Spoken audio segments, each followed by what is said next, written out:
Hello, everybody. Welcome to the council meeting for the 22nd of July. We've changed to having a committee structure, so this is the only council meeting of the month, and thank you all for coming. I'd like to start by acknowledging the Whadjuk people as the traditional owners of the greater Fremantle-Walyup area, and we recognize that their cultural and heritage beliefs are still important today. And I also like to acknowledge that we meet here today on land that was never ceded, and I wholeheartedly support the many campaigns for truth-telling, reconciliation, and justice, both here and across this country. So for those of you who may not have been to a council meeting before, this meeting is being recorded and streamed live online. So while all care is taken to maintain privacy, visitors in the public gallery and members of the public that are submitting a question or speaking, you may be captured in the recording. So just as long as you're aware of that. Great, so we'll move on with the agenda to attendance, apologies, and leaves of absence. I don't have any here before me. Any applications for leaves of absence from elected members? Seeing none. Disclosures of interest by members. We've got one from Councillor Williamson Wong who's not here.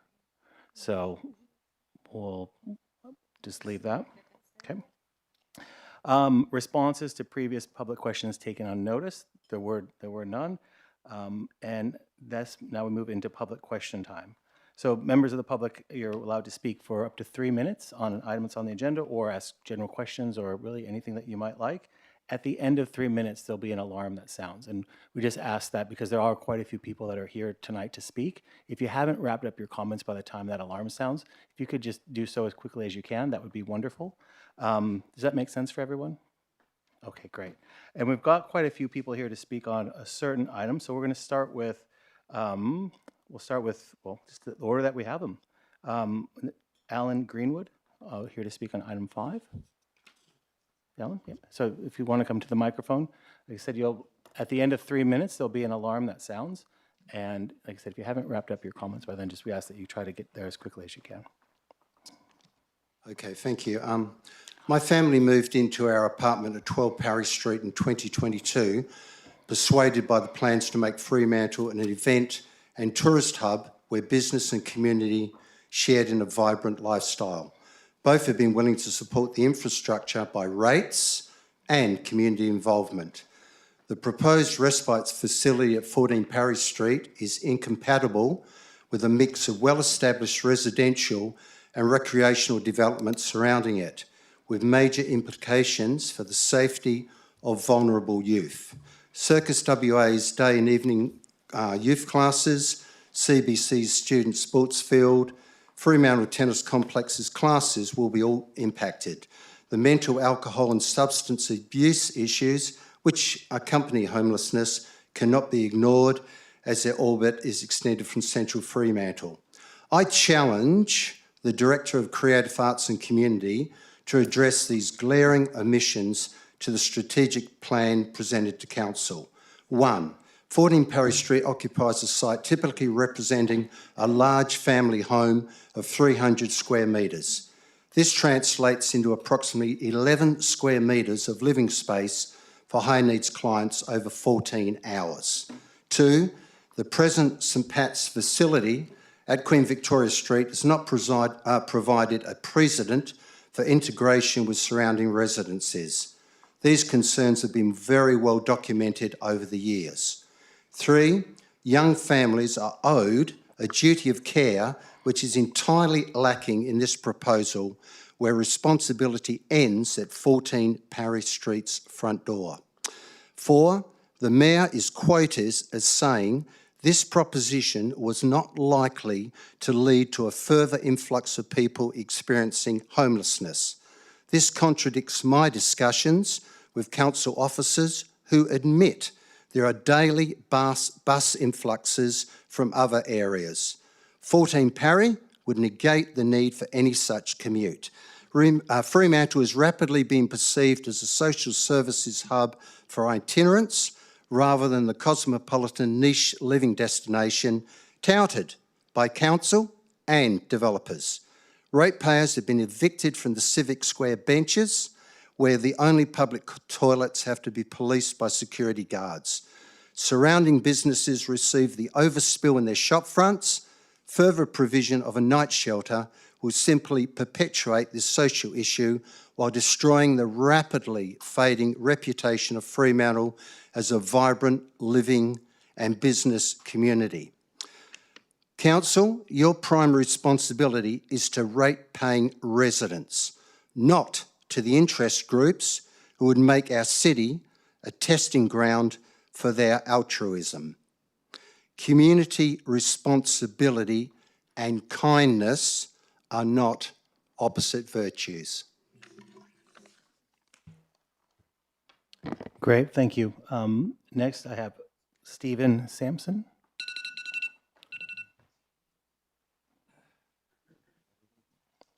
That's the alarm, so if you hear that, that's 3 minutes. I'm actually speaking on behalf of Steve. He's actually over in Montreal watching on live stream. He's visiting his daughter over there.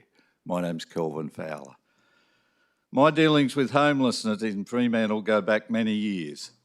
I was lucky enough to work closely with Dylan Smith 7 years ago when he was the CEO of Fremantle Foundation. Together we put on a function in our cellars in Cliff Street to support the initiative 20 Homes, 20 Lives, through a fundraising event. We had Michael Pugh from Pats and Rua talking at that event, which proved to be a great success with over $1 million raised.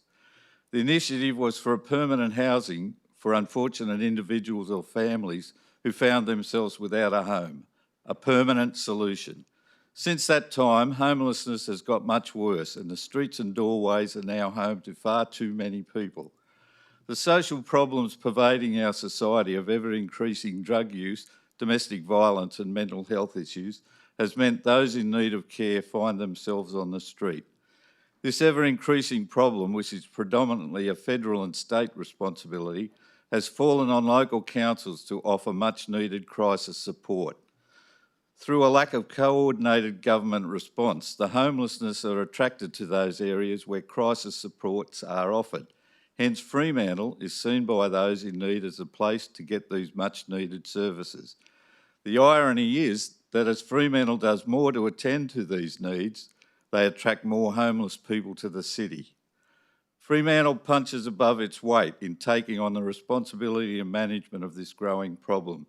However, through observation of past initiatives aimed at alleviating the growing problem, I have seen those good intentions through highly regarded best practice projects fail to achieve the outcomes that were initially put forward. The lack of adequate resources and working with people with high needs has proven to be a recipe for disaster. On the surface, this initiative is admirable, but the building and its location is a far cry from the Tom Fisher building that is stated as a model for this project.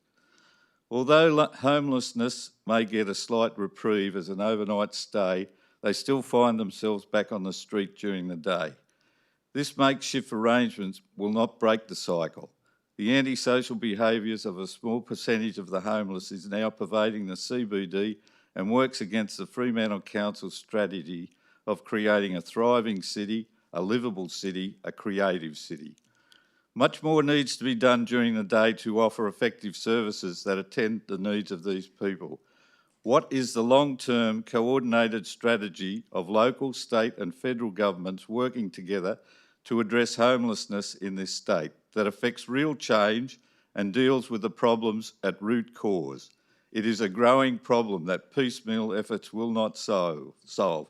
My gravest concern is that the Respite Centre, although claimed as accommodation designated only through referrals, will be seen as a bed for the night by all homeless people in town and will attract those that fail to meet the criteria for entry.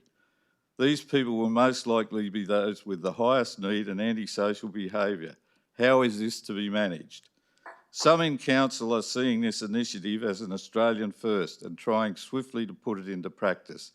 I say slow down the process and work with neighbouring residents and businesses to explore and consider the issues that might result from this initiative and proactively plan for their avoidance. Hopefully what I see tonight is a pause to the project until adequate consultation takes place prior to any further work being carried out by Council or St Pat's. Thank you. Great, thank you, Kelvin, and thank you, Stephen, online. Next, we have Jacques Richard.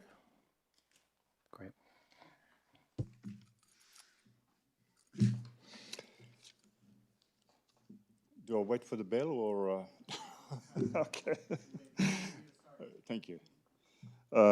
Good evening. My name is Jacques Richard, and I live at 12 Paris Street, at the apartment complex.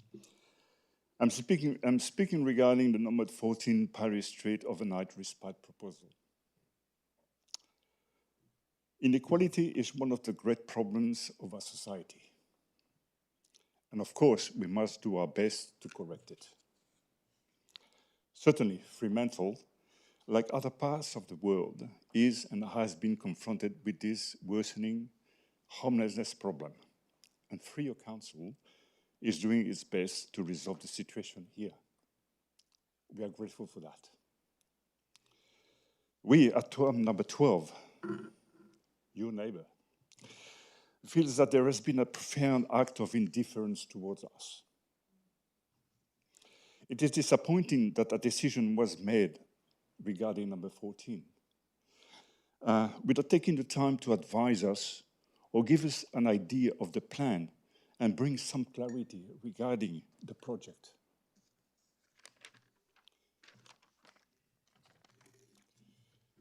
This is an incredibly stressful situation for most of us. It seems that this is an affair accompli, like we say in French. And if this goes ahead, we ask for you and St. Pat's to actually give us a written guarantee that, number one, substance abuse or drug addiction will not affect the area. Number two, ensure that you are not going to allow a chaotic drop-in queue to form outside the gate at all times and at all hours. 3, zero tolerance for any antisocial behavior around the property line. This is if that goes ahead. And we also would like to ask a direct complaint hotline, an immediate line of communication to report disruptions. Not a phone call, leave your message, and we'll get back to you. We don't want that. Look, I don't want to generalize. Most of these people are good people. And they are in need and deserve help and the best. Unfortunately, in our walking tours downtown with my wife and others, we've been witness of quite intimidating and confronting situations, as you all know. So, we at 12 Paris Street live here and deserve a continued, I repeat, continued quiet living environment. So, I'm asking, can the council and St. Pat's guarantee that? Finally, we would appreciate the council to defer the decision until a genuine face-to-face consultation with your immediate neighbor on number 12. That takes place. All I can say is that going forward, we need reassurance that our peaceful living will be respected and maintained. That's all I'm asking. Thank you. Thank you, Jacques. And I'll just point out that the item before us tonight is to actually start with the consultation so we can begin to talk to residents and work together on potentially having the service. So, yep. Yes. Next up, we have Dale Fairburn.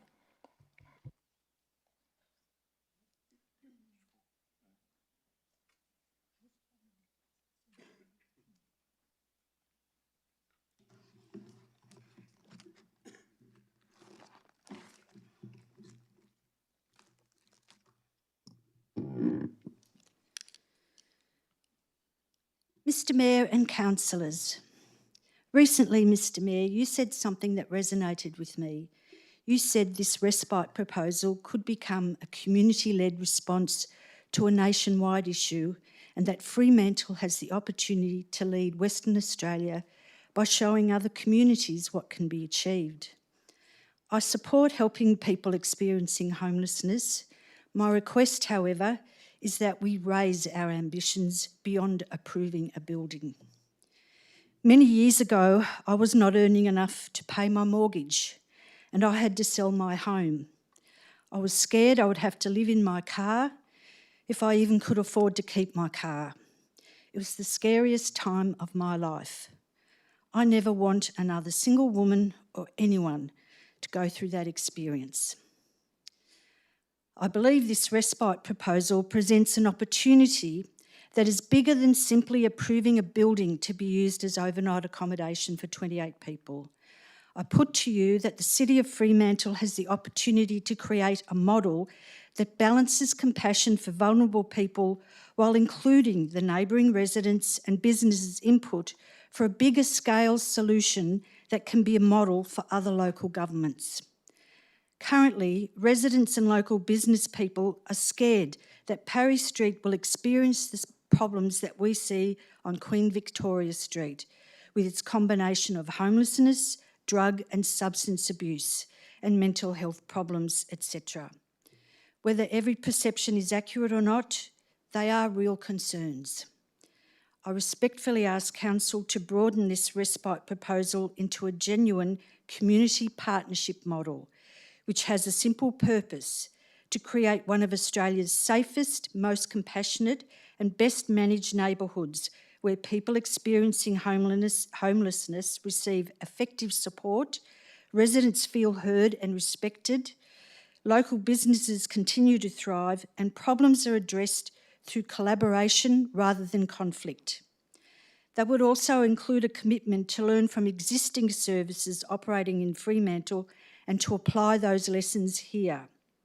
If Fremantle gets this right, it could demonstrate how a local government, specialist providers and surrounding community can work together to create better outcomes for people experiencing hardship while managing confidence in the locality, which is held up as an example of a great place to live, work and visit that other communities want to copy. Mr Mayor, could we become the first local government to create a permanent community partnership model? You recently said no one does life alone. I agree. That principle could apply not only to the people who use these services in Fremantle, but also to the community that lives beside and around them. I therefore ask Council to amend the office's recommendations to include the community partnership model into this project before the proposal proceeds. Thank you. Great, thank you, Dale. Next we have Daniela. I'm going to get this last name wrong. Thank you. Good evening, Mayor and councillors. Sorry, thank you. Good evening, Mayor and councillors. Before I proceed, I trust that you received my email on the 12th of July. I live next door to the proposed site on Parry Street, so I've followed the proposal closely with a direct interest in how it plays out in our day-to-day lives. Many of us living immediately around the site, including others in my building, are women living alone or elder residents. For us, questions about site management and personal safety aren't just policy. They're about our everyday lives. I'd like to raise two of them specifically tonight. Firstly, site security. A security officer supports staff from 5 p.m. to 7 a.m, but the proposal says nothing about the 10 hours in between when the building sits empty next to residential homes with no stated security presence. An unstaffed building attached to a service like this can become a point of loitering or informal gathering in its own right, simply because people associate the address with the service even when it's closed. I'd ask Council what security arrangements, if any, apply to the site during this 10-hour gap, and who residents would be able to contact if an issue were to arise without staff present. Secondly, clarity around the referral process is necessary.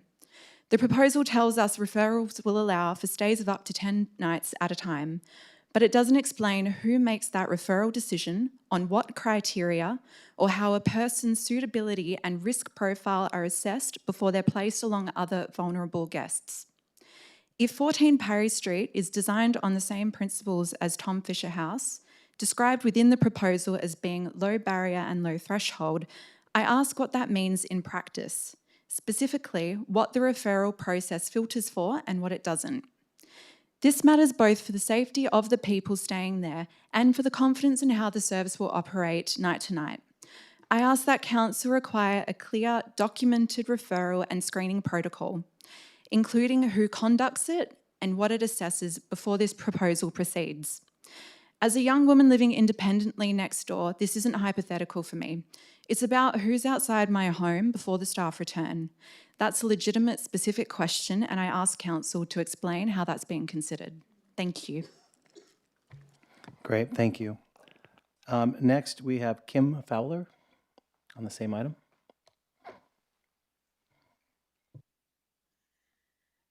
So I live in M27 apartments next door to the proposed respite centre at 14 Parry Street. Council, trust, you've failed.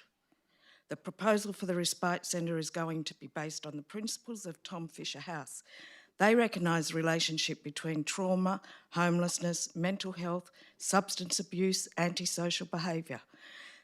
These are the people who will be most using the facility and will need high levels of supervision and care. It is a purpose-built facility for 12 clients, 10 en-suited rooms. It's on Beaufort Street, East Perth, away from public scrutiny. It's sitting discreetly behind and between two nondescript commercial businesses, accessed via pathway behind a locked gate. Residential 50 to 100 metres away. Proposed recite centre for 28 clients, housed in dormitory rooms. Does this pass a quiet, reflective place for a good night's sleep? Street frontage, open to church, schools, sporting clubs, Fremantle Park. The park is used daily by 3 schools from 7 a.m, after school activities, summer and winter sports. A dog walker's paradise. M27 residential directly next door. Comparisons, wrong building, wrong site. The city community polling shows homelessness is a priority. Interesting, the same polling shows antisocial behaviour and substance abuse are ranked higher priority. Homelessness, antisocial behaviour and substance abuse are correlated and should not be treated as separate issues as some would like us to believe. One only has to walk along Queen Victoria Street to witness the scenes of antisocial behaviour. A recent article in Fremantle Herald stated residents on Queen Victoria Street claimed homeless people are turning it into a living hellhole. A neighbour of Ocean View at 100 Hampton Road was quoted in a review, "We don't go out at night because we're too scared to come home." We, as direct neighbours of the proposed respite centre, have serious security and safety concerns. Our entrance is completely open to Parry Street. Will we now be living with these same issues? All safety and security aspects need to be fully examined and not just left for other people's problems. Isn't it irresponsible to not foresee these issues? 12 Parry Street is our home. I ask councillors here tonight to honestly evaluate the petition presented to the city on the proposed recite centre. I ask them to also consider the concerns of the people they were elected to represent when deciding and voting on this proposal. I urge them to pause the approval process until meaningful consultation has been undertaken with neighbouring residents and businesses. Great, thank you, Kim. Next, we have Kelvin Fowler on the same item.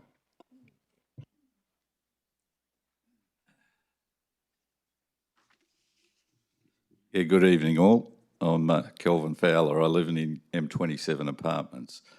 I've been a Fremantle resident for some 30 years now, and I'm not here to dismiss the need to do something about homelessness. I recognise that homelessness is a significant and growing problem. 12 Parry Street is next door to the proposed respite centre, a 40 residential apartment block that the City of Fremantle deemed unnecessary to inform regarding this proposal. We found out about it via a social media post. An apartment block now full of angst and anxiety, wondering if its serious safety and security concerns have been considered.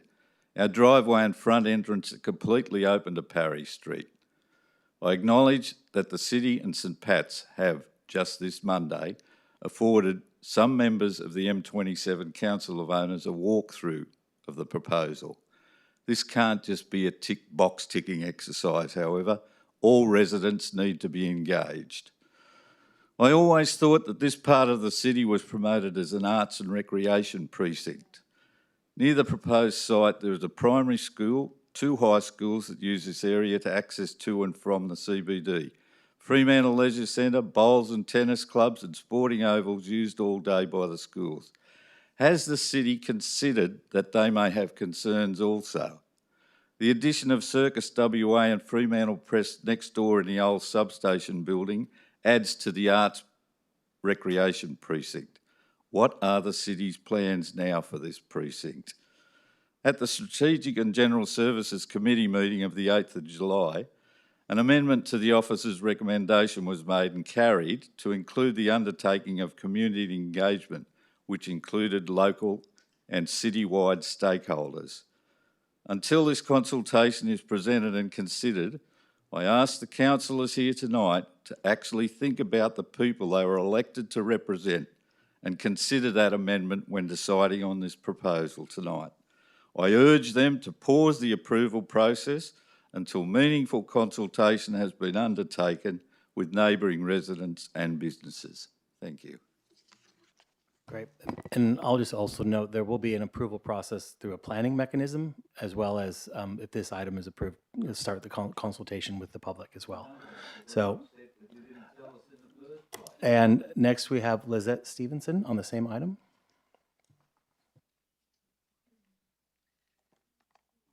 Good evening, Mayor and councillors. I speak to the petition that was submitted to the City of Fremantle with a request to pause the approval process for the proposed overnight respite accommodation at former St John Building, 14 Parry Street in Fremantle. Number one, we are concerned about the lack of consultation and transparency. Residents and owners of the neighbouring M27 apartments were not consulted before the proposal was presented to the Strategic and General Services Committee. Given that elected members were reportedly aware of the proposal well before the community, we are concerned that those most directly affected were not provided with a meaningful opportunity to participate in the decision-making process. We believe this falls short of the principles of transparency, accountability and community engagement that residents expect from local government. We respectfully request that the approval process be paused until genuine consultation has occurred. 2, the impact on an established residential community. The M27 apartments comprise of 40 privately owned residential units occupied by families, single women, retirees, professionals and long-term residents. We seek reassurance that the proposal has been fully assessed for its impact on residential amenities, neighbourhood character and the peaceful enjoyment of neighbouring properties. Number 3, safety, security and operational management. We seek clear information regarding the operational management of the proposed facility, including 24-hour staffing arrangements, 24-hour security measures, visitor management, emergency response procedures, communication with neighbouring residents, and a process for responding to complaints. Our concerns are not directed at the individuals who may access the service, but in ensuring that appropriate operational safeguards are in place for everyone. 4, a long-term solution to the homelessness, which has been addressed already tonight. We support meaningful investment in long-term housing and integrated support services that assist people experiencing homelessness to achieve stable accommodation and improve well-being. We respectfully ask how this overnight respite model fits within the city's broader homelessness strategy and how its effectiveness will be measured.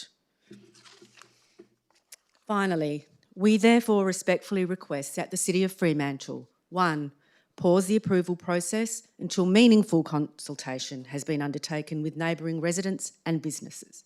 Hold a public information session where residents can ask questions directly of the city and the proposed service provider.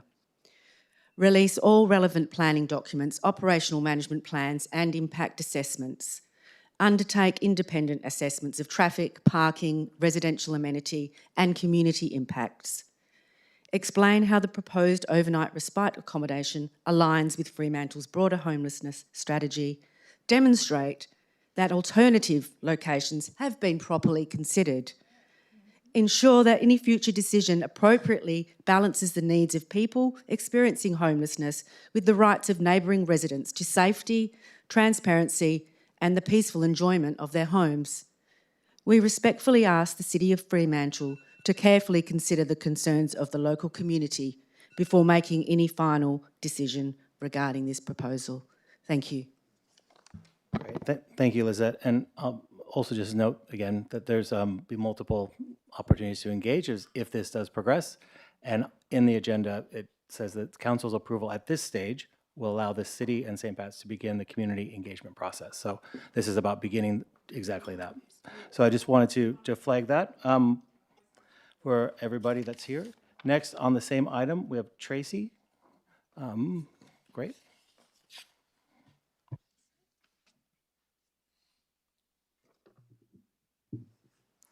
Hello and good evening. My name is Tracy Kasholi and I'm the Chief Operating Officer at St. Pat's. Thank you for the opportunity to speak to you all on behalf of our team and the people we support. First, I'd like to pay my respects to the traditional owners of the land, the Whadjuk people of the Noongar Nation, and I'd also like to acknowledge the people with lived experience of homelessness who are in the room with us today. The proposal for an overnight respite accommodation service being put to Council tonight is about laying the groundwork for the feasibility and viability of this project. It outlines the steps still ahead: design work, consultation, plans, approvals, and funding conversations. It also sets out the evidence behind the overnight respite and how it may help address a critical gap in our local response to the real and present issue of homelessness and rough sleeping in our community.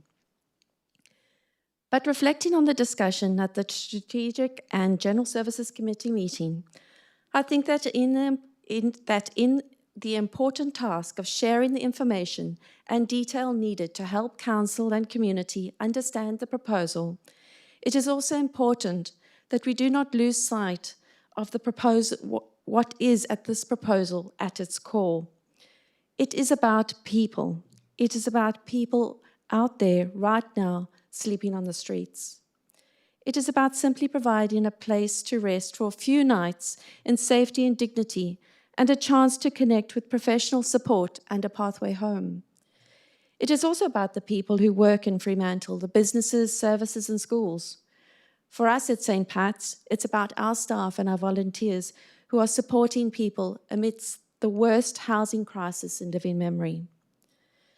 It is about holding on to hope for people in need in our community, and indeed holding on to hope for all of us.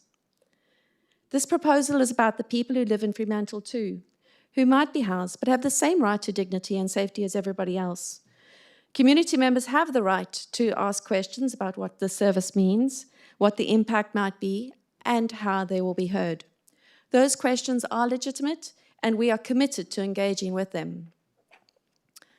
I have spoken to many people since the proposal was published, particularly the neighbours of the proposed site, and there hasn't been a single person amongst them who doesn't care about what happens to people in our community.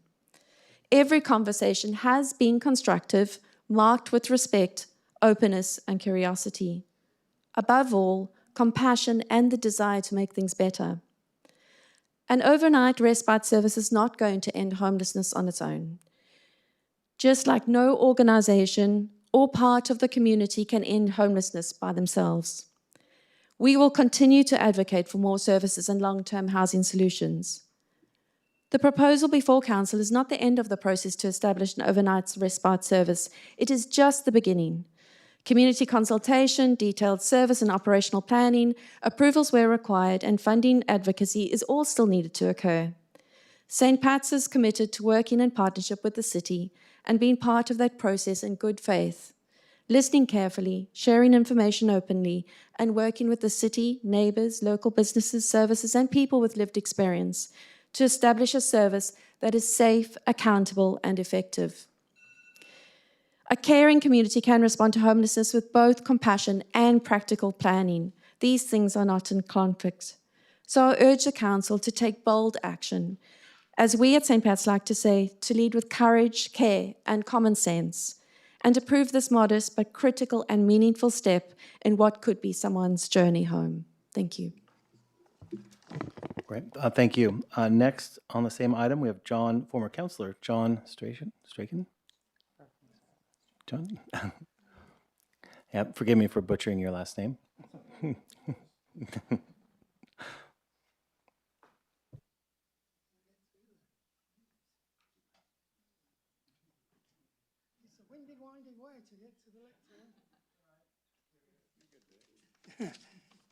Good evening, Mayor and councillors. Thanks for this opportunity to make a comment, because that's what I am doing. I'm making a comment. We've heard some very articulate, well thought through comments from particularly the residents of the neighbouring property at number 10. And so that will make my life easier, because I don't have to bore you by repeating those things. I was around in Freehold long enough to remember when the Parry Street extension went through. It was great for vehicle legibility, creating a kind of inner ring road. But the built form never followed in social legibility. It was under a problem. There was a tennis courts on one side. There's a poor old park hotel that lost its facade and then became a place for disadvantaged people to live, and in the back end of the Basilica. When council got the application for the Energy Museum, it was actually, from my memory at least, was an application for apartments in that museum and a building at the rear. As you can now see, it's just the building at the rear that is the apartments, and the building at the front currently homes Fremantle Press, a wonderful thing, and the Circus School. So the people at number 10 used their life savings or their money to buy into this place, thinking that the legibility and the services around would be good. Unfortunately, since they moved in, they've had conflicts with the Circus School because they weren't aware what the private property and access areas were. So many of the people living there have told me they get home to find the car park full and that sort of thing. When that was sorted, and now they're, I think, happy to see the Circus School, then the City Works used the subject site for storing rubbish bins. I would have thought somebody's got it in for me if it was me living there. It was not a good use. And then they get told there'll be a respite centre next door. I think if you want to enliven that end of Parry Street, you really need to show more respect for the amenity of those living at number 10. At the moment, there is a risk that it becomes a hub for homelessness and care. We have Queen Park at one end, which is a place that people sometimes have to hang out during the day, and then St. Pat's Care Centre at the other, and then, as I said, Park House in the middle. If you decide to continue with this proposal, I really urge you to include the Fremantle people who have made an investment to live in this part of Fremantle and give their right to a good amenity due consideration. And I think, as somebody alluded to, that the number of care beds that are available will probably be outnumbered by the number of people who come to Fremantle because of this. If I was homeless, I'd want to live in Freehold. You know, it's a place you want to come to, and anything to incentivise that more, we'll do that. I've had the bill, so please listen to everyone before me rather than me. Thank you. Thank you, John. Next, we have Dominique on the same item.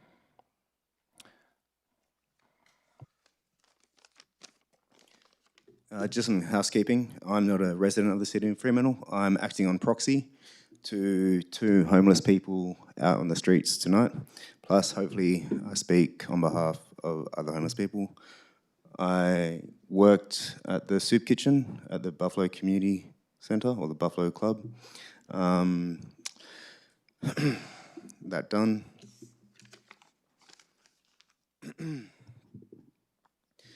In regards to most of the kind of community's concerns about, one, security, I can understand that Fremantle now has a police precinct that is the centre of police throughout the southern suburbs. There's security cameras and there's quite a lot of police on the street within this area. I wonder if adding more security guards for homeless people is really the best. Yeah, I don't really want to say it, but it creates a culture within Fremantle of imprisoning our own selves within the city. Secondary, the community consultation, which both residents and people from St. Pat's and other social services have mentioned.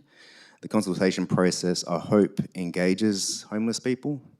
As this is a service for homeless people, you'd hope that they have a say in how it's designed, what resources are there. And I know that St. Pat's did mention lived experience folk, so I understand that in the community consultation process that it is necessary, and what they would like. Having already spoken to 2 people tonight briefly, as I was running late, that homeless people, in this case, I'll speak on behalf of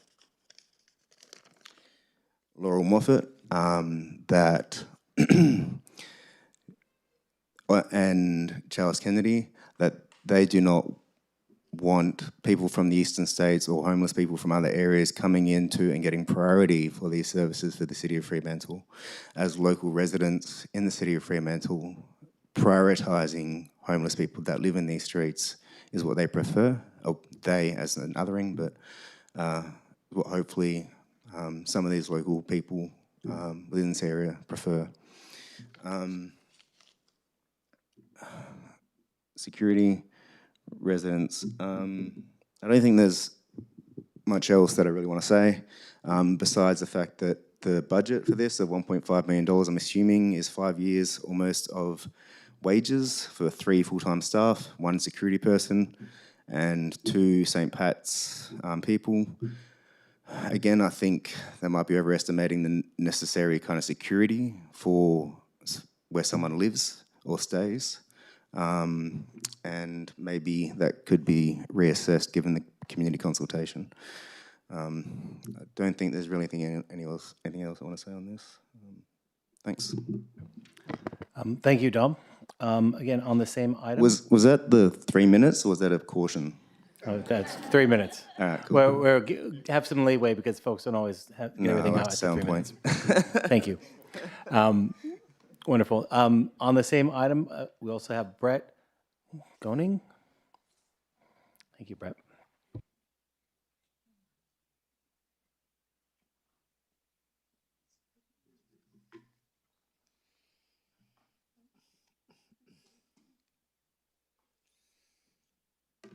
Hello, everyone, again. Kaya, thank you for having me back. My name is Brett and I'm the Aboriginal peer support worker with Jenny Bitty Kaleep. It's a mob-led support service at St. Pat's, and I acknowledge that we are meeting on Wajak Noongar Abuja, and I pay my respects to elders past, present, and all Aboriginal or Torres Strait people in the rooms with us tonight.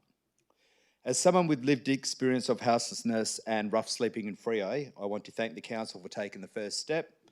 It takes courage to look at difficult issues like homelessness and say we need to do something practical and we need to do it here. I also want to acknowledge everyone in the community that has questions or concerns. I hear that. People want to feel safe in their homes. businesses and streets. That matters. Having concerns does not make someone a bad person, just like someone experiencing homelessness isn't a bad person. We need to be careful not to reduce anyone to stereotypes. I know what it's like to have your state of living used against you. It can be painful to hear people talk as though homelessness is a character flaw, or as though people who are doing it tough are all the same. People become homeless or houseless if you're mob for many different reasons. There are layers to it: trauma, family, breakdown, loss and grief, poverty, mental health, addiction, no affordable housing, and sometimes just a run bad of luck that keeps getting worse. When you have nowhere safe to stop, it is almost impossible to start working through those layers. Shelter is often the first step on a longer journey. If someone can get a rest, a shower, a toilet, something to eat, and a calm place where workers can connect with them, then there is a chance to start looking at what comes next. This overnight respite service is not pretending to fix homelessness. It is not a substitute for housing, but while people are waiting for long-term homes, they still need somewhere safe at night. 7 nights can make a real difference. In my experience, it can be the difference between hope and no hope, or between life and death. I have seen the Tom Fisher model. I have been there, I've experienced, I refer people to Tom Fisher. And I've seen how powerful it can be when respite is done properly, with clear boundaries, experienced staff, respect for neighbours, and proper support around people. If we can prove this works in Fremantle, while out, maybe other local governments will take notice and do the same in their own communities. I think Fremantle is the right place to trial something like this, because we're used to being told something can't be done, and then we do it anyway. When I was young and had next to nothing, Freo was a place where I felt I could fit in. As an Aboriginal person, it's one of the few places in Perth that feels culturally safe. That sense of belonging is something worth protecting for residents, businesses, visitors, and people who are sleeping rough. Noted. I'm proud to work at St. Pat's now, but I would not be here if people had not advocated for me. I know what it feels like to be written off. I know what it feels like to already believe you are not worthy. And then hear the world tell you the same thing. We do not need more shame, we need a chance. As someone who has been there, all I ask for people is to stay open to the conversation. Don't shut it down. Ask your questions. Come have a yarn with me afterwards. Let's work through the issues respectfully without assuming the worst of each other. We can care about people who are housed and the people who are unhoused at the same time. Tonight I feel thankful. I thank the Council for considering a brave and practical response, my colleagues at St. Pat's for always stepping up because it's right, not because it's easy, and all the community members who have come here tonight and are willing to listen even if they are unsure. Homelessness is hard. Talking about it is hard. Living it is even harder. But if we keep people at the centre, avoiding blaming each other and work together with honesty and compassion, then we can create something that gives people a pathway to hope. Thank you. Great. Thank you, Brett. Next on the same item, we have Freya Cheffers. Did you want to speak to the item?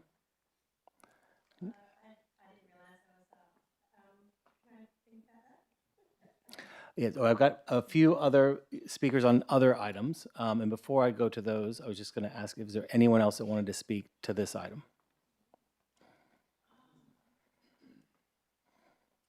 Seeing none. Okay. Next, Roz D'Souza for item 1.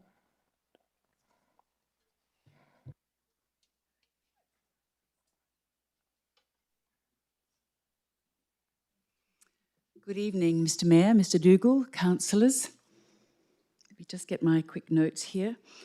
This evening, I speak in support of and advocate for the amendments to the National Construction Code to allow for the adaptive reuse of commercial vacant properties for residential development. I believe this will enhance the city's status as a culturally vibrant, livable city, will improve affordability, and will develop our urban environment and enhance the surroundings.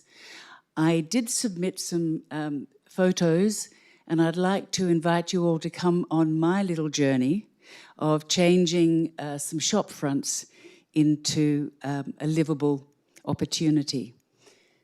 Could we have those images, please? Sorry, no, we can't display them. Oh, But- okay. but It was we just sent for them. your. I sent them in. All right. Thank you. So in 2006, my family purchased a unit in Johnson Court, Shop 5, 23 Adelaide Street. And so most of us would remember Johnson Court in 2006. It was a little bit like High Street was a few years ago. So of those 8 shops that led down to the opening of Johnson Court, they were mostly empty. The passing traffic weren't buyers. It was probably successful as an appointment only. And then there was nowhere to expand. So it was a corridor of misery. So my son purchased Shop 6 and converted it from a sandwich shop into a design studio. And as his business progressed and he had to move into a larger premises, I jumped in to see if I could turn it into a short-term stay. So that's 40 square metres, one of 8 shops. As time, the Council of Owners approved, the city planning approved, it was essentially a shop fit. And I only had to move the toilet and install a shower and make a few other specifications, and the rest was beautifying. It was the largest 40 square metres anyone who stayed there as a short-term guest enjoyed. The bed came out of the wall and went back up again. And in fact, it was so neat and so tight in design that when people walked in, they thought it was a reception area. So it can be done. And as a consequence of that, 6 out of the 8 owners, including my family, have turned them into short-term and medium accommodation, all borrowing from my template and all presenting the display window with plantation shutters. It's just added an elegance and a quality to that property. So now fast forward to 2024, it's the Fremantle Design Week 24. Sarah Booth from Space Market and myself registered an event called Shop House, which was taking over John Alberti's Shop 3 in the Fremantle Malls complex. And we turned that 73 square metres shop front into a home.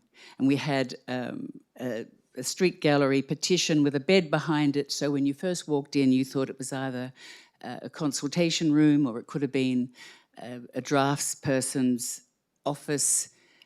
We had 20 applications to rent it. And in conclusion, can I say that 1,000 people went through. They thought it was an exciting project.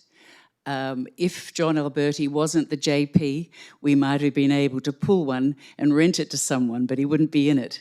But I really encourage you to see this as a brilliant opportunity to make use of some of the empty shops. And if the state government was brave enough to shut down the 15 remaining convenience stores, we could have 15 shop house, and therefore 30 people living in them, and therefore having a lateral apartment block without the infrastructure disruption. So thank you for the opportunity. Great. Thank you, Ross. Last, for the folks that have signed up to speak, we have Pathika Jones for item 6.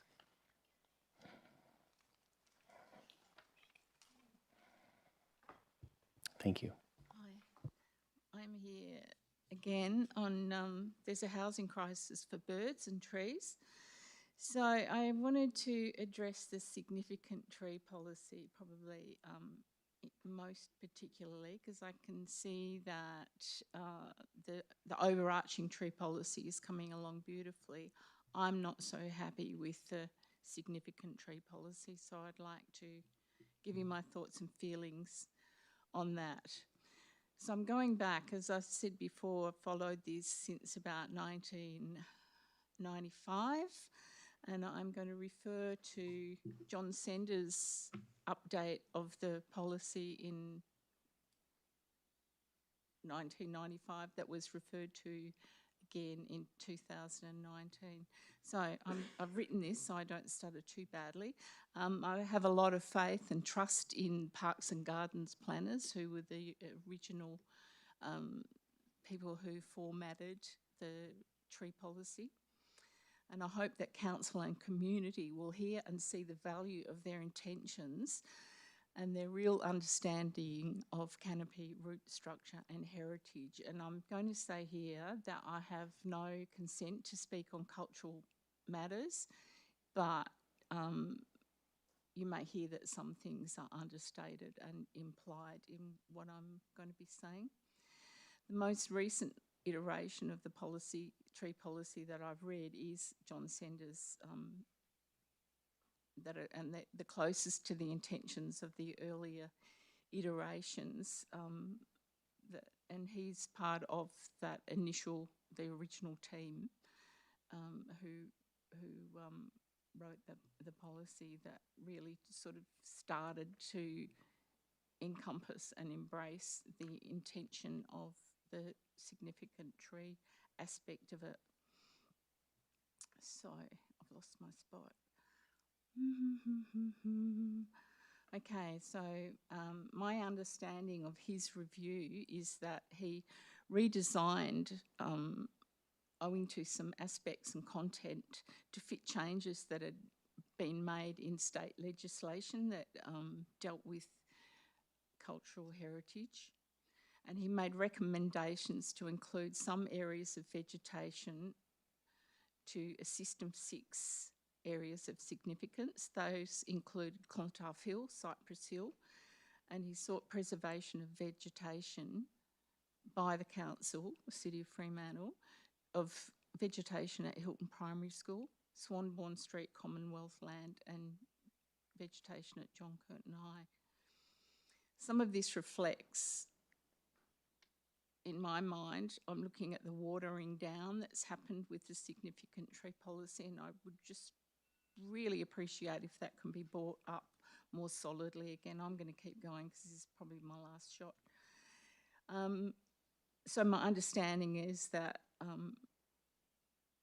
trees on the register, as it is now presented, would be prone to being delisted with a change of ownership.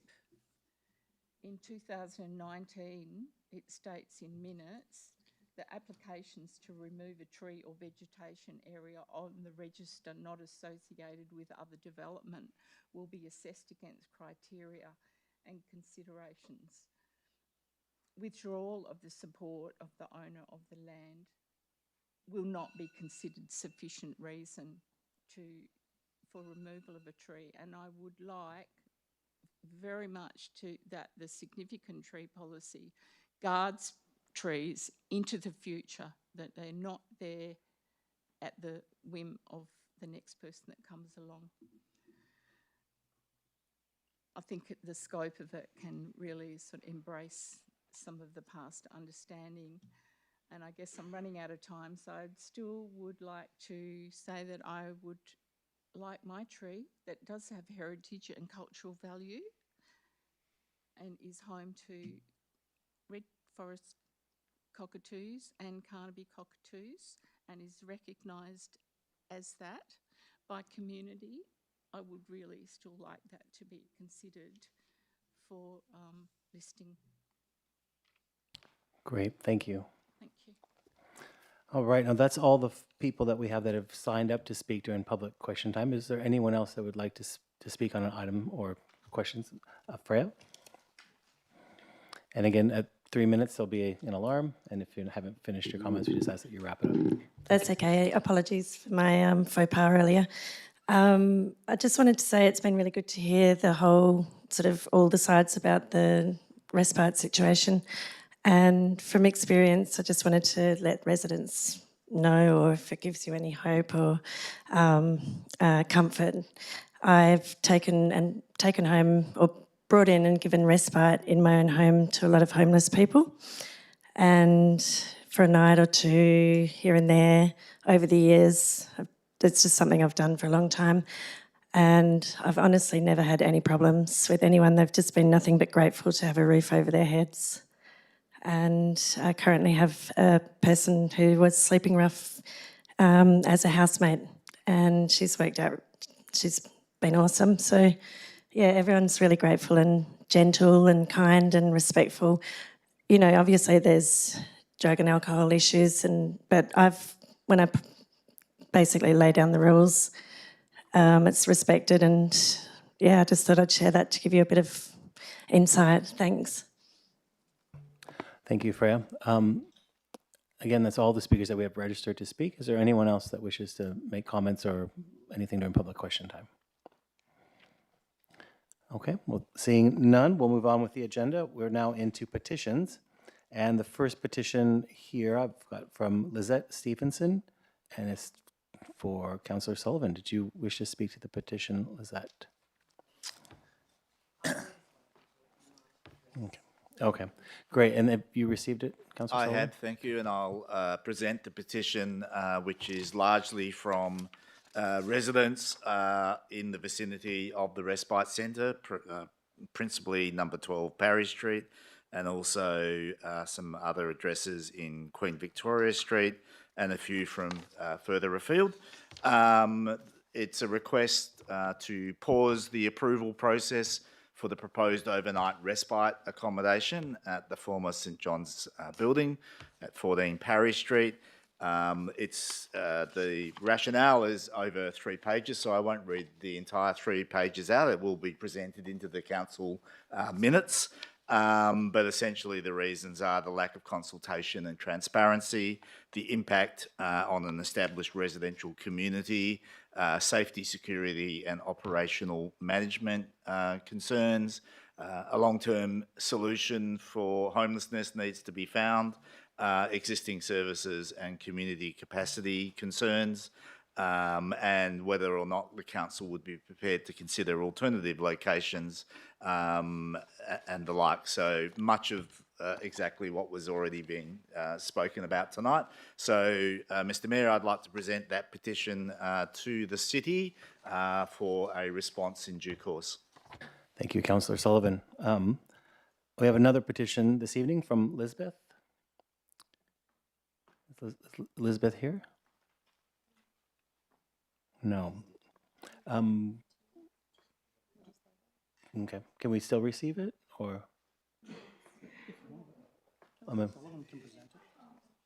Yeah. Yeah. Oh. Okay. Great. Thank you, Councillor Sullivan.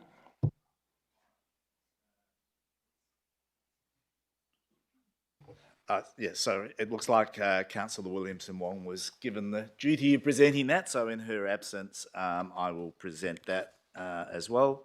It's signed by about a dozen people. We, the undersigned group of South Fremantle ratepayers, asked the city to expand the yellow line road markings in South Fremantle in a more consistent manner, to prevent dangerous traffic issues, solve frustrating parking problems, and to maintain emergency and waste access. As I understand it, the petition comes about in part because of issues in Francesco Street in South Fremantle, which is one of those, it's part of that Gold Street, Silver Street precinct, very narrow streets where parking on one side is supposed to be prohibitive and relies on people knowing that and doing the right thing. And the petitioners are just asking for improvements in the way that is identified and presumably policed. So again, I'd like to submit that petition to the city for a response in due course. Thank you, Councillor Sullivan. Moving on, deputations. We don't have any this evening. Presentations, there's none. Confirmation of minutes. Can I ask for someone to move and second the minutes from a previous meeting? Moved by Councillor Graham, seconded Councillor Slaughter. All those in favor? It's carried unanimously. On to elected member communication. Is there any elected member communication this evening? Nope, seeing none. we'll move on to reports and recommendations from the officers. And seeing as most people here this evening were here for the respite center, that's item 5, we'll get into that item first, if that's all right with the council, and ask that someone move and second that. Moved by Councillor Van Dorsen, seconded by Councillor Moughlin. Great. Councillor Van Dorsen, did you wish to open debate? Yes, sure. Thank you. Happy to move this one and open the debate. I just wanted to thank everyone for coming tonight and can assure you that we hear you and we're listening. And this is actually the beginning of the process, the consultation process, and I do understand, it would have been nice to be notified before it got to this point, but also wanted to assure you we're not approving the respite centre itself tonight. That is subject to a different approval process through the DA where we have to approve the use. And with that is the detail of the operations and the management and the security. And we won't approve it unless without that information. And you will be provided as much information as possible through that process so that you can comment on it when it's advertised. So it is the beginning, and we've all heard you, and there will be consultation. What we are considering tonight is it's really approve a lease to St Pat's and to partner with them in progressing their proposal.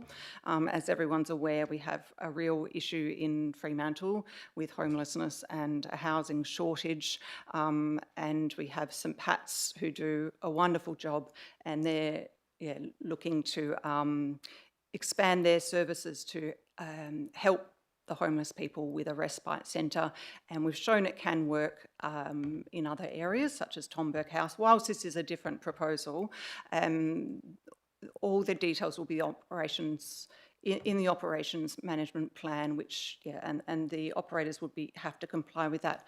And I do have experience in this area as well, and I've met with communities, and I can tell you it really.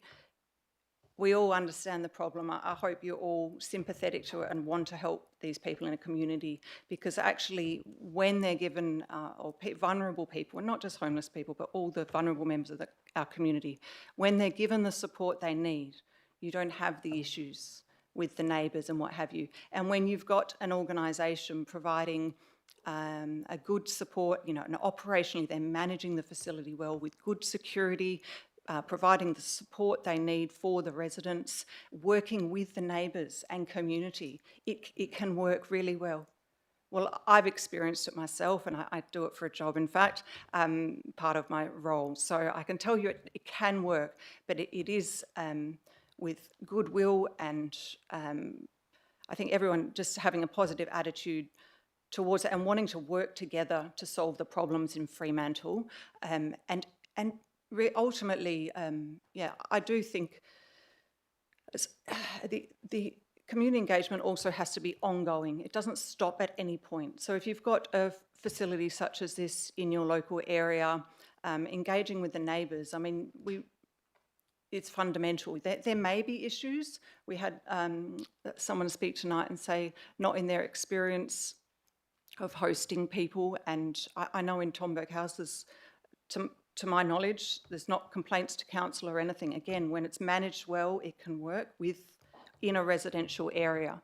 And we do know that it is needed, and I think what's being presented, the information we have before us tonight, it's really looking council just to partner with them to progress it. But the actual, again, the respite centre, we're not approving that at all. And it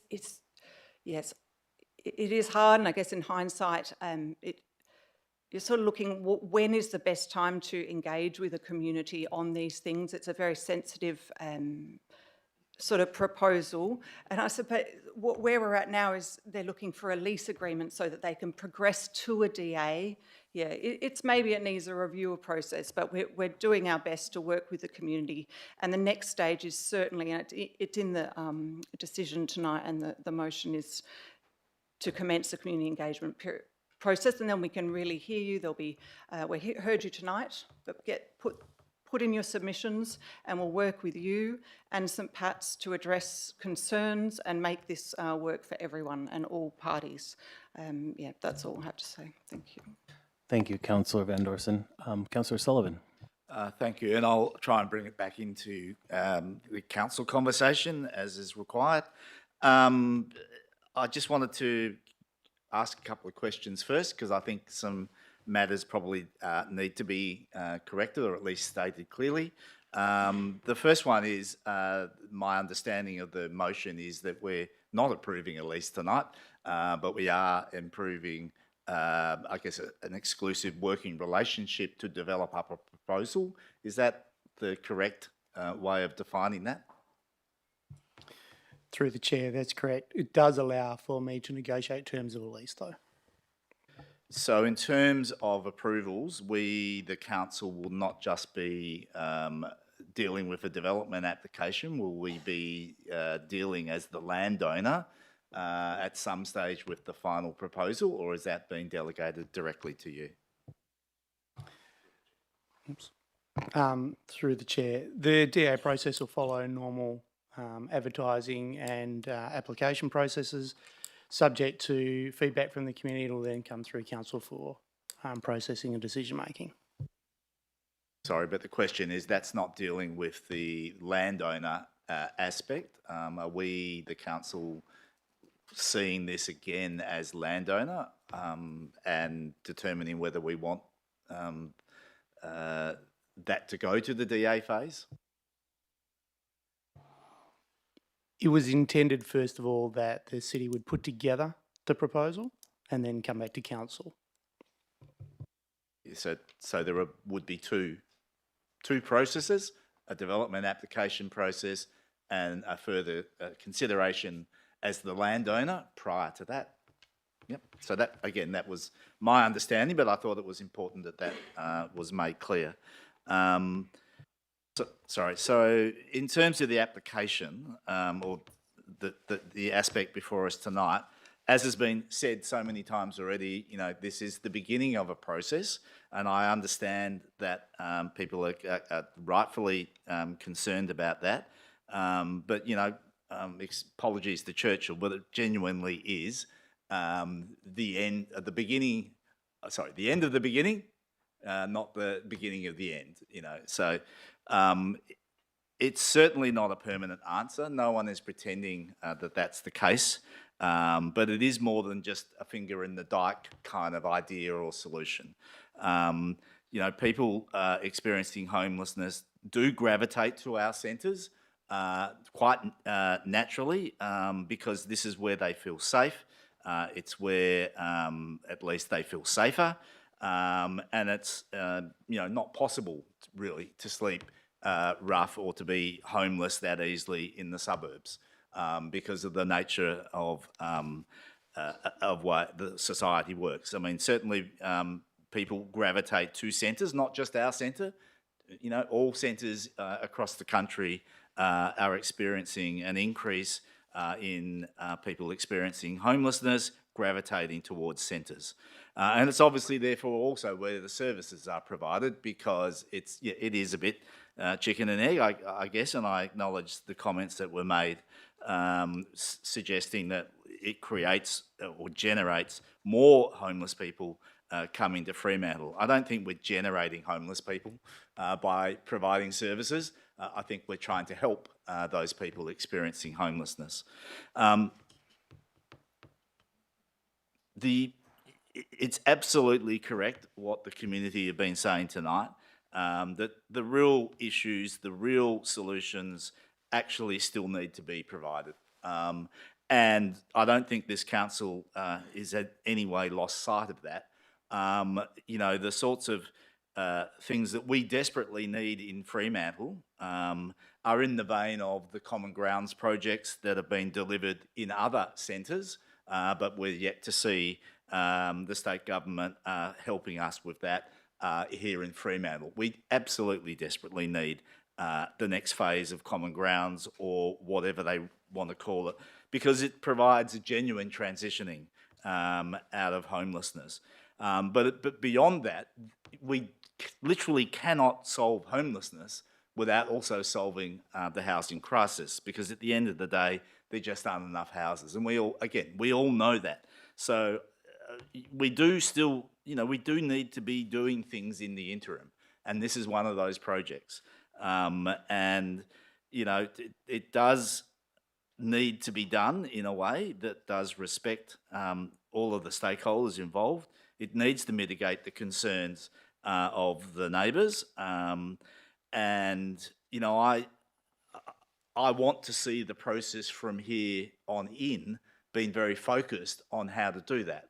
And I've already made it very clear to staff that my consent for a proposal like this will be very much judged on how well we develop the proposal up with St Pat's and how the concerns are mitigated as far as reasonably possible.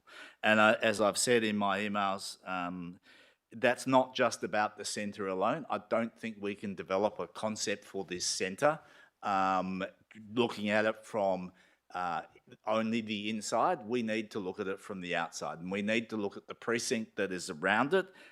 We need to look at the spots which are in the park and in our car park and other areas which are kind of like no man's lands.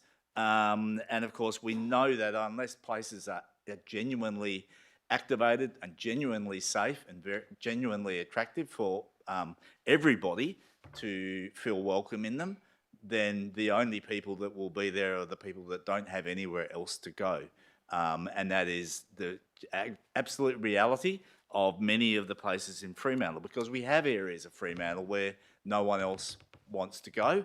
And it's the sense of it being dominated by those who are sleeping rough, or those experiencing homelessness, or those with mental health issues, or those with drug and alcohol issues.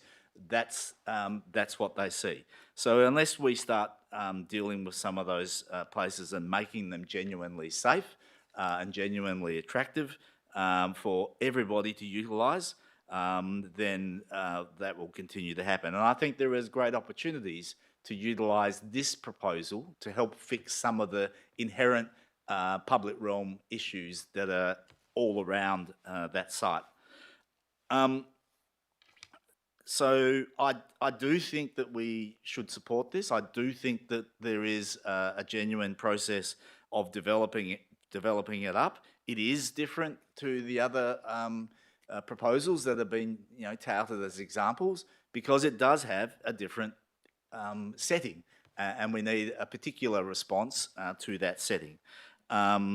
So I will support this tonight, but I support it with all of those conditions in mind, and I really hope that St Pat's, I hope the city, I hope all of our people and the community as well are able to come up with a solution that genuinely delivers what is needed in the community, but does it in a way that brings the community along with it. I look forward to that time when we get to see that version of it back at council.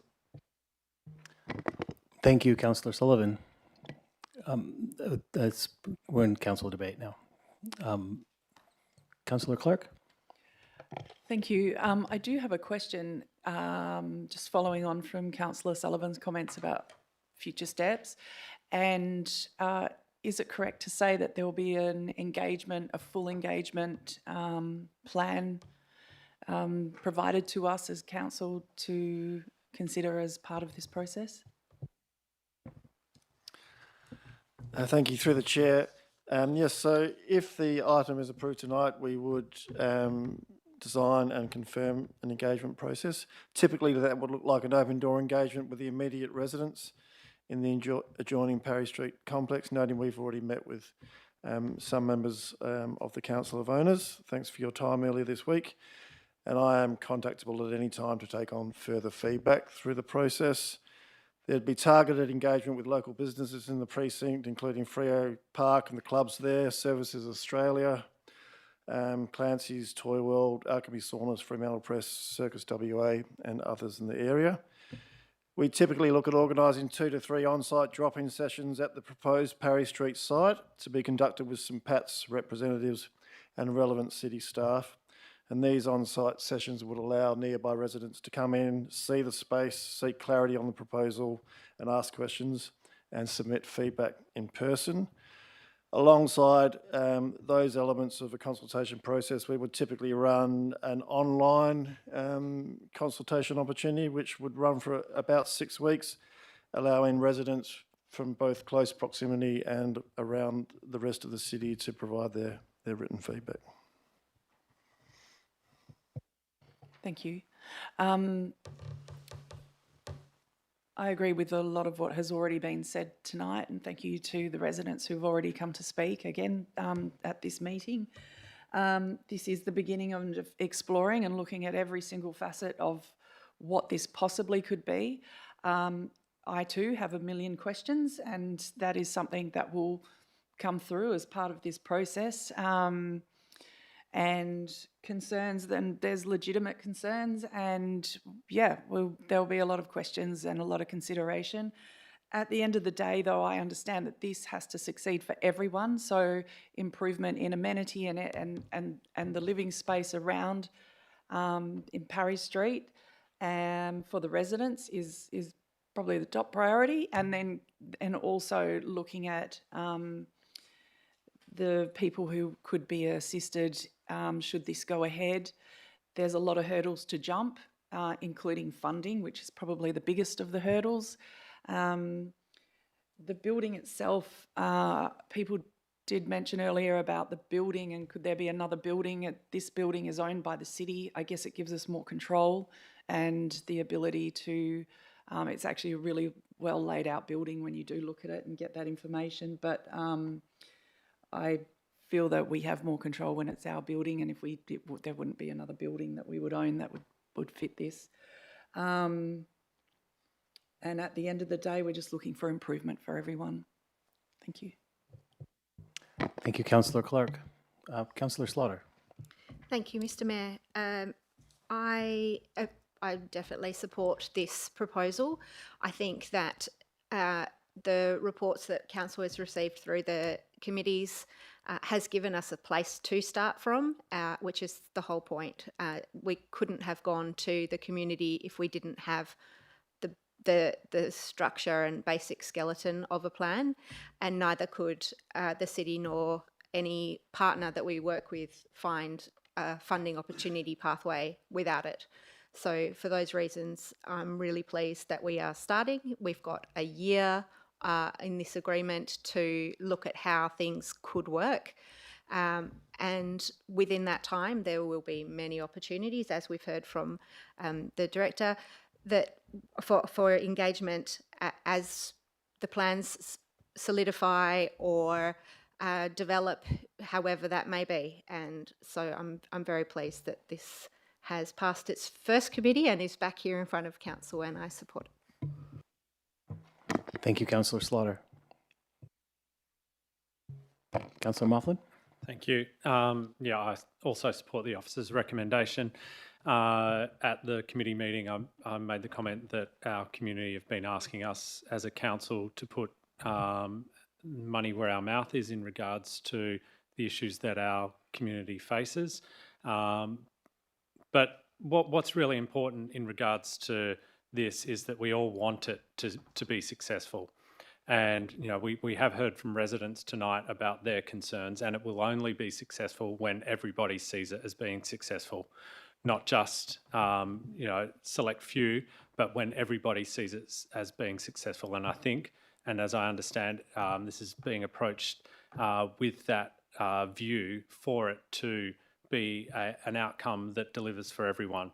And for myself, I think we really only have that one shot at getting this right, and we need to do it well, engage with all the stakeholders. And I think it was you know, extremely important as well to hear from Brett, who spoke tonight and so eloquently put his points about the experience of people and the change that this can deliver for our members of the community, and the ability for this centre to actually then make a difference to the experience of people who are part of our city community, whether they are people who are experiencing homelessness, people who are businesses in our city, people who are children going to school, whatever it might be.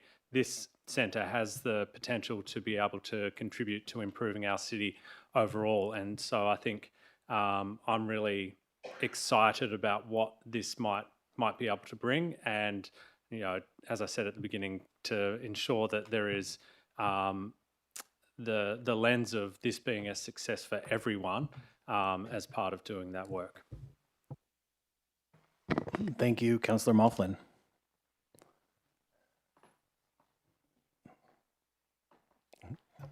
Shoot. Councillor Graham.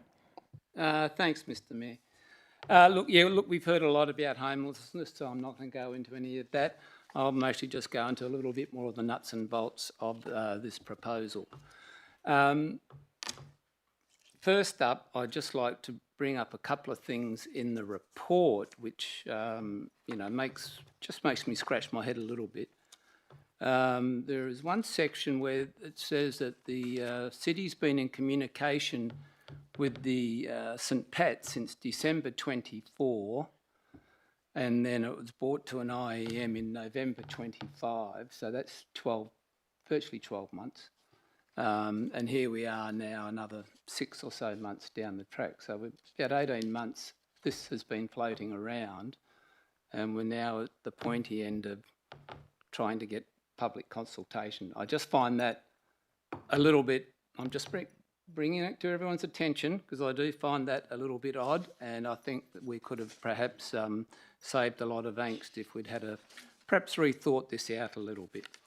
The other couple of things in the report that make me, a little bit uneasy as well.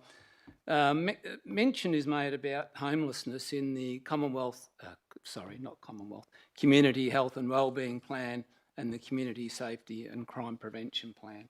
It's a general thing about homelessness. Of course, everyone's concerned about homelessness. We all worry about it. We don't like to see it. We don't, we'd like to assist where we can. The question was, would you want a homelessness respite centre built next to you? I'm sure then the responses would be closer to 110% than what they are stated in here. Again, I'm just bringing that to people's attention because it's sort of made out in the report a little bit that this is why we're going down that track. Maybe. I've been wrong before, and I make some statements that people don't agree with, so I'll continue to do that. So as I said, and the other thing, that's mostly the report out the road. But when I got on council in 2019, Mr. Mayor, I heard a lot about one of the imperatives of Fremantle was developing higher density living. And we've had a number of projects that are completed in that period, the match one being one.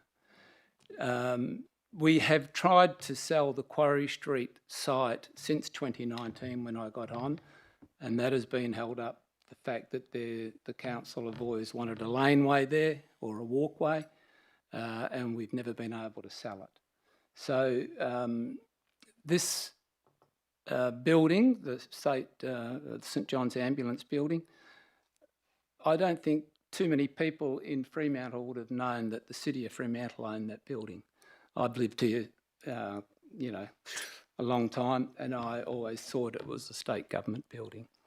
So I thought, well, why didn't, if it was a government, a local government building, why didn't we think about selling it when the Ambos moved out and let a developer come in and do what Match did, and also perhaps revisit the Quarry Street site with minus a walkway and get full development, and that would solve one of the major imperatives that I heard when I joined council in 2019 that the council was trying to do. So that's not going to happen. I don't think we've actually achieved any of the higher density apart from infill. So that's another thing we have to tackle at some point. But look, we've heard a lot about the antisocial behaviour. I see it firsthand being a member of the bowling club. It really is the issue that is going to be how it's managed and how the security and supervision is treated. I think that's just mostly one of the biggest things that we have to really think about. I won't go on because I've been writing notes and it's all over the shop. But the final point also is the funding and the cost of this. Mr. Mayor, I see one of your, not achievements, but one of the things that you really have to progress here, along with the staff, is to go to the state and go to the federal governments and try and get 100% funding from them, because to me this is a bigger thing than a local government. You know, if this is going to work, you need a full commitment from the state and federal governments and not from us. And I put that to you and the CEO to make that a huge priority in this project. So with that, I will leave it at that. Could you please move them separately, the items? And I noticed Councillor Sullivan didn't move his item, his amendment. I presume that'll come. And just on that, page 12 of the additionals, he's actually moving his amendment to number 2, I think, not number 1, if I'm correct. So anyway, we'll deal with that as we come. Thank you, Councillor Graham. Councillor Kamado. Thank you, Mayor Lorva. I'll try not to repeat a lot of what has been said tonight. I'll begin with this meeting compared to committee, and it's like 2 different meetings totally, and that tells me that we have to get on the front foot and do that consultation part better, because overwhelmingly there was support at the previous meeting for the Respite Centre in terms of what we were hearing from the gallery. And tonight, you know, we've heard a different message we've heard both sides, but certainly a lot more from the residents. So thank you for that. As I said, and I think Councillor Van Dawson touched on it, that's something that we can look at. And however, it is, as has been pointed out, this is the start of the process, and I think it's a time where we need to band together and not fracture. And it was commented earlier that this could be an example of a permanent community partnership model, and there's no reason why this can't happen through this process going forward. You know, I put a lot of faith in St Pat's and the experts to ensure that the concerns of the residents and the greater community are addressed. All the security aspects, you know, we want to feel safe in our houses, we want to feel safe where we live. I understand all that, and this is something that's going to be essential through the process. To finish off, I agree with Councillor Graham that the funding, we should be looking seriously at making sure that state and federal governments are well and truly on board. I agree with one of the earlier speakers that Fremantle does punch above its weight, and that's why we need a coordinated plan supported by state and federal governments to make sure this is just the start. It's not just a Fremantle issue. We know that, but we can lead by example. Great, thank you, Councillor Kamado. Question. Councillor Sullivan. Just a question, as Councillor Graham rightly pointed out, I did neglect to move my amendment, and given standing orders won't allow me now to do that without your permission, either you could move it or... We're still in debate. Okay, so can I move the amendment? Can I suggest a slight wording difference? So instead of talking about safety to the park and soccer pitch area, the intent of it was, in fact, accessibility and safety to the surrounding precinct. So my original version had things like the laneway and Parry Street in it. So the easiest way to deal with it was just to say, instead of saying specific areas, just say the surrounding precinct at the end of it. is there a seconder for Councillor Van Dorsen? Great. Do you want to pull that up with those changes? I'll consider that a very minor amendment. Yep. So look, I don't really need to speak to this because I essentially said all of the things that are relevant to this amendment in my first incredibly long speech. So I'll leave it at that. Any further comments on the amendment that's before us? Seeing none, we'll put the amendment up for a vote. All those in favor? And that's carried unanimously. So now we're on the item as amended. I think everyone's spoken. So I don't want to retread ground that people have already covered, but I also wanted to thank everyone for coming along tonight and sharing your thoughts about this.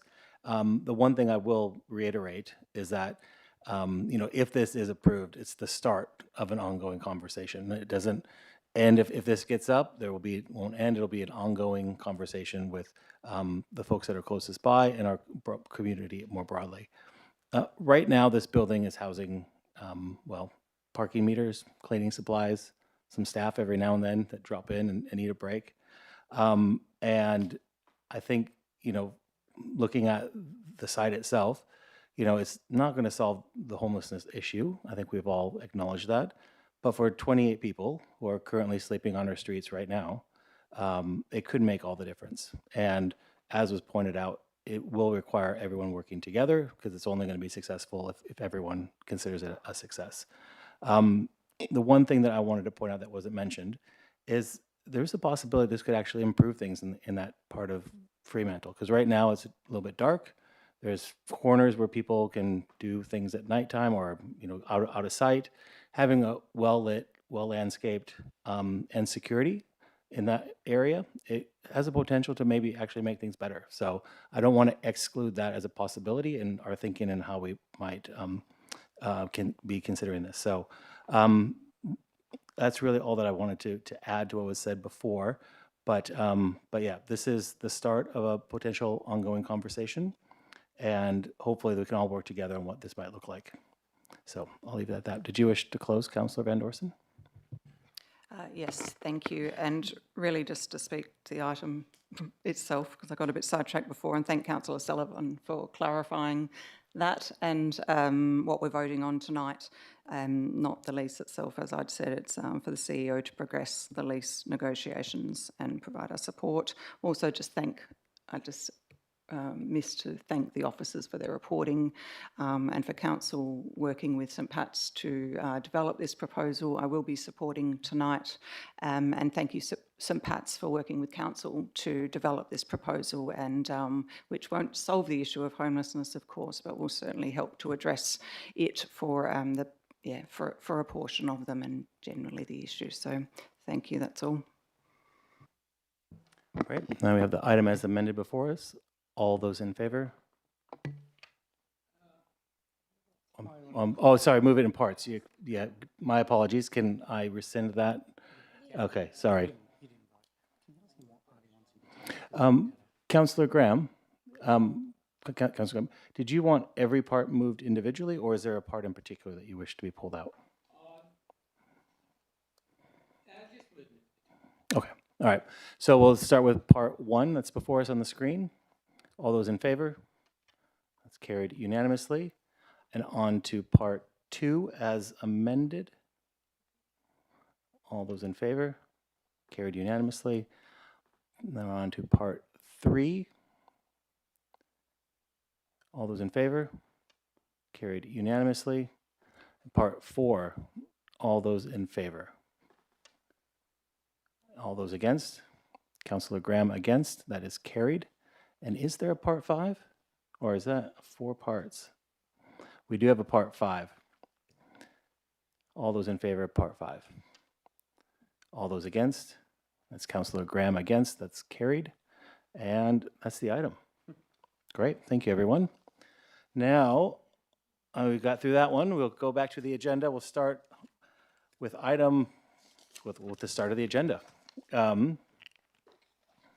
So we have And thank you, everyone, for coming in tonight. You're more than welcome to stay to hear about all the other items on the agenda, or as you can also head home as you wish. And you can also listen online if you go home and want to just pull it up online. So we now are on to the committee and working group reports.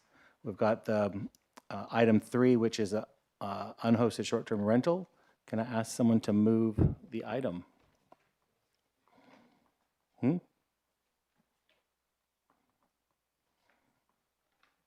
No one wants to move the officer's recommendation, which was not approved at committee. I'm happy to move the alternative motion.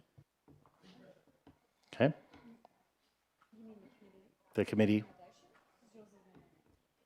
Yes, I'm assuming moving what passed out of committee.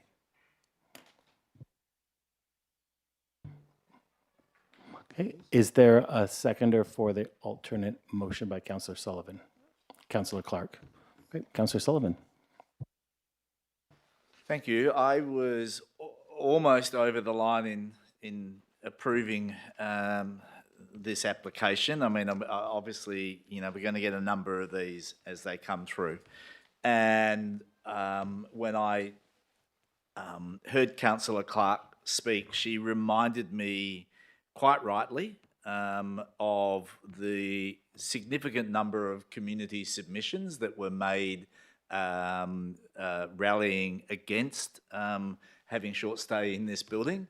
And it reminded me of the words that I'd said previously, which were that it's all very well for council of owners or strata managers to sign a document to say they have no objection. But really, at the end of the day, it is the volume of people that live in a complex like this that we should really be listening to. And of course, when a significant number of them are not only pointing that they don't want this type of land use to happen in their residential enclave, they also pointed to a significant number of problems with the existing short stay accommodations that are in that rental. And I think it is a matter that we do need to take extremely seriously. And I think, unlike the other one that's on the agenda tonight, the significance of the community input is a very valid reason for not approving this particular short stay accommodation. But I imagine Councillor Clark will argue it even stronger than I've. Thank you, Councillor Sullivan. Councillor Clark. Baton received. Thank you. Yeah, I completely agree with what you've just said, Councillor Sullivan. When we look at this block of 50 apartments, I mean, we've just come off a conversation talking about how we have a housing crisis. We don't have enough properties to live in, and yet we've got over 400 unhosted Airbnbs within the city. It's an ongoing issue where, you know, we need residents and we need people to live here, and it's going to be a fine balance. But when you've got a block of about 50 apartments and 13 submissions against that, all but one of those people live there, they're living within this apartment and they're dealing with issues clearly regularly that they are writing to us about this submission, that's 23% of the owners saying, please do not approve this. I think it's really important to start making people aware that through their strata managers, they can introduce bylaws into their bylaws to work on this sort of thing. But I also think as a city, we need to start opening up the conversation further and looking at policies around this, because in some blocks, it's becoming significant in the numbers. That'll be the next one. But in this case, it's the people living there who are losing neighbours. So they're losing their immediate community around themselves, and they're also having to deal with all the issues. In this case, this property has a rooftop, and there was mention of parties and things out of control in that. So I would like to support Councillor Sullivan's alternative motion tonight. Thank you, Councillor Clark. Any further comments on the alternative motion? Seeing none, we'll put this to a vote. All those in favor? And that's carried unanimously. All right, on to the next item, which is item 4. Could we bring the tree matter forward as there are members of the... That's right after item 4. Yeah. Can I have someone to move item 4? It's Councillor Sullivan, seconded by Councillor Moughlin. Any comment, Councillor Sullivan? Okay. We have the officer's recommendation before us. Seeing no Councillor Clark. Sorry, a bit slow on the draw. Thank you. This is the example that I was just mentioning previously, in that we have a housing crisis, and yet for unhosted accommodations in this block, it's around 25% of the properties within this one block of units, which are meant to be our affordable properties for people to be buying a property, that's single parents, that's first home buyers, whoever, and for people who want to rent at a reasonable rate. These bigger blocks of units and the older blocks of units that are in the city are usually the ones that are the most affordable, and this is an example of one of those. So I feel we really need to start opening up the conversation around this. The Shelter WA report showed that not only does WA have a problem, but Fremantle in particular has a problem with this. And yeah, I'd really like us to start talking about it some more. It's our job to not only identify where there's negative impact on our city, but to actually put things in place to help protect it for all the right reasons. Councillor Slaughter. Thanks. I first have a question, and I guess it also relates to the item we've just finished with as well, but this one is in particular too. Where this is a change of use, are there retrospective actions that apply if it has already been used as such without being approved as the short stay accommodation? Through the chair, yes, if they have been operating without approval. The challenge with the short stay rental is that if they're less than 90 days, they don't need approval. So once they tip over into that phase, then the non-compliance comes in. So yes, if someone is found to be operating a short stay and they needed approval, then the compliance team would need to investigate like any other unauthorised use. Thank you. I'm pretty sure it was this item that I was reading the attachment saying, we've never had any problems in all the years we've done it, or in all the time past, so it should be fine. I, however, agree with Councillor Clark that we have in this particular building already more than enough unhosted short stay accommodation, so much so that it does change the amenity of that building for the long-term residents. I know that it's not within our area of the city centre designate to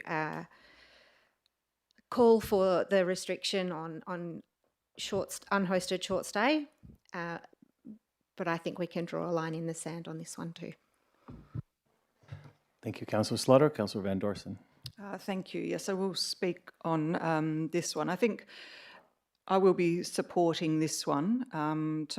Just in my view, I don't think there's enough planning grounds to refuse it for myself, and so we'll be going with the officer's recommendation on this. For me, the difference between this one and the last one, whilst 26% unhosted, which is the 70 apartments there, so there's 18 existing unhosted short-term accommodation. But the difference with this one is through advertising,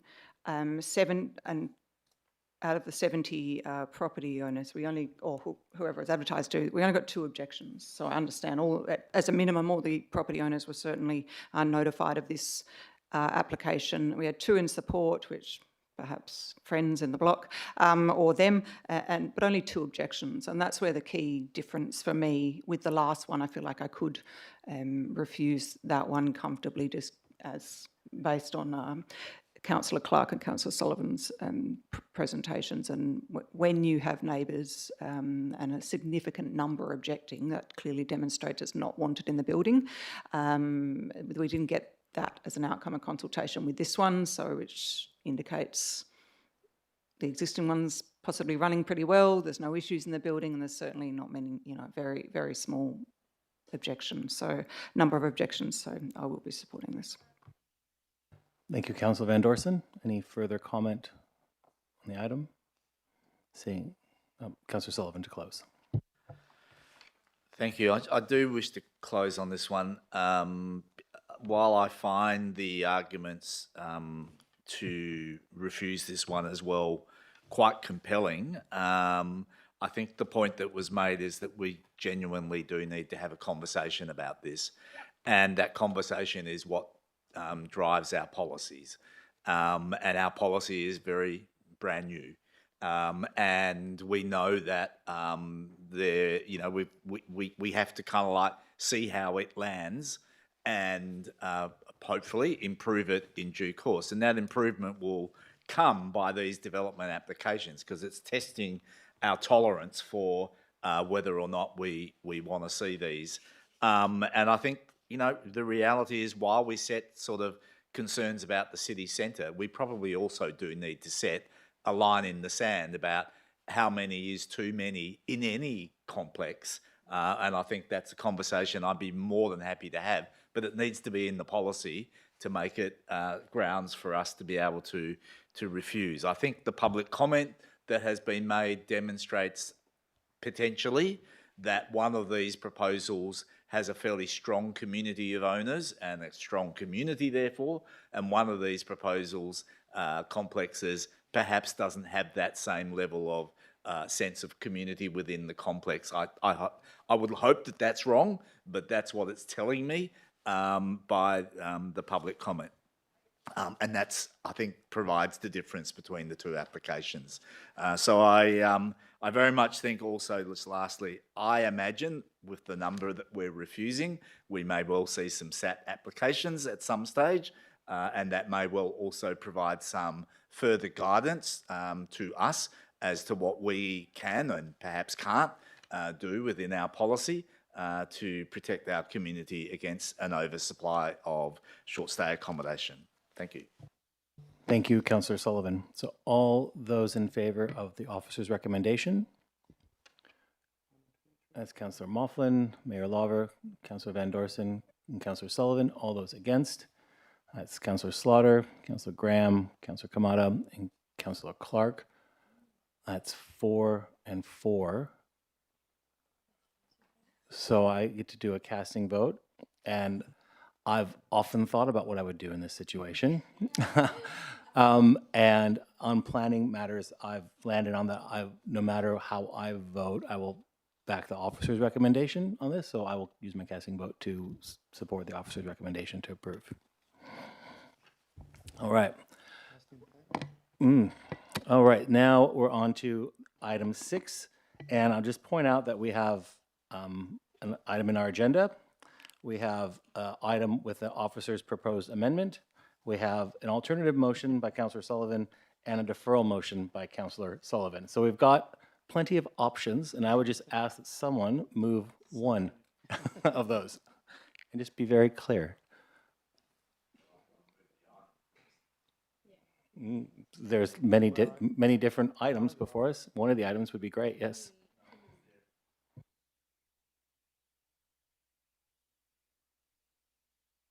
I'm going to move the item as recommended, and I'm just flagging that I won't be moving my alternative motion, but I reserve the right to move my deferral. As a procedural motion, deferrals can be moved. Is there a, so you're moving the item with the officer's proposed amendment? Yes. Okay. Is there a second, or Councillor Moughlin? Councillor Sullivan. Thank you, and thank the officers for printing my alternative motion as well as my deferral. I think it's helpful because it became a public document and it talked about the very things that I do want us to give further consideration to. Now, obviously, it's a little bit complicated because committee deferred the regulated tree policy component, but allowed the significant tree policy component to come to full council. And obviously I was intent on seeing if there was support to start thinking about changing that policy in light of the comments that have been made, but also because the policy is kind of still left in a no man's land. My view very strongly is the policy was originally brought in to accommodate the fact that trees and landscapes weren't considered part of heritage by the laws of this land, the laws of the state, and that we weren't, at a planning sense, able to reflect the fact that even though a site could be heritage listed, we couldn't recognise that the heritage also related to the trees or the landscape. So, the tree up the road here in High Street couldn't be recognised as being heritage, even though the heritage assessment clearly was that that tree was as much a part of the heritage as the adjoining building.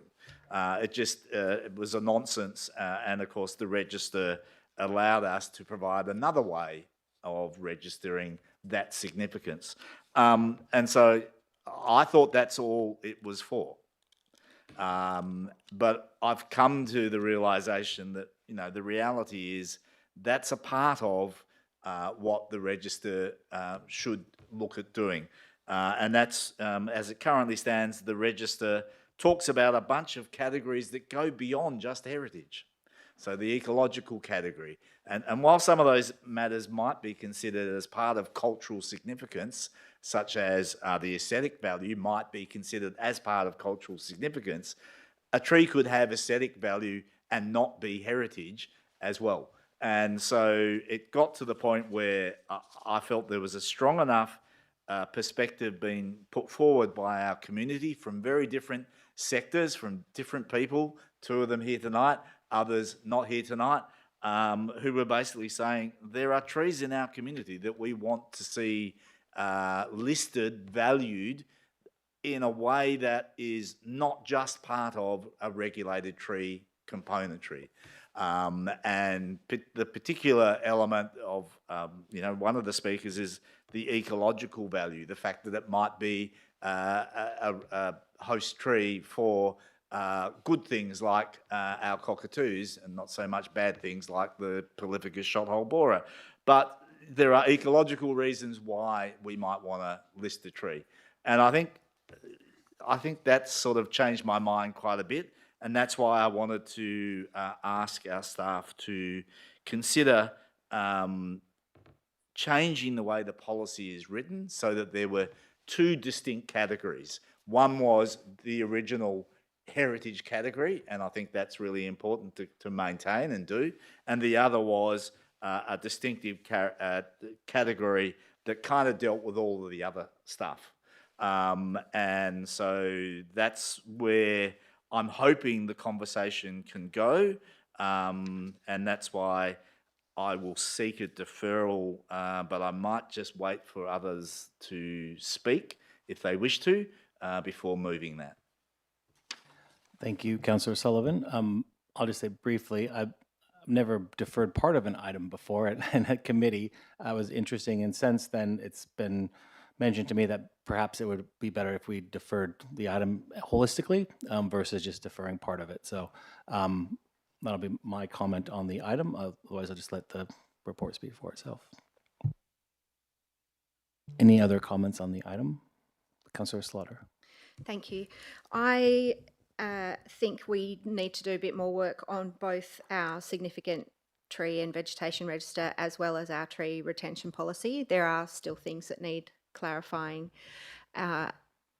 So I would prefer that we, in fact, I will move a deferral of this item to consider both of those again, partly for the reasons Councillor Sullivan said.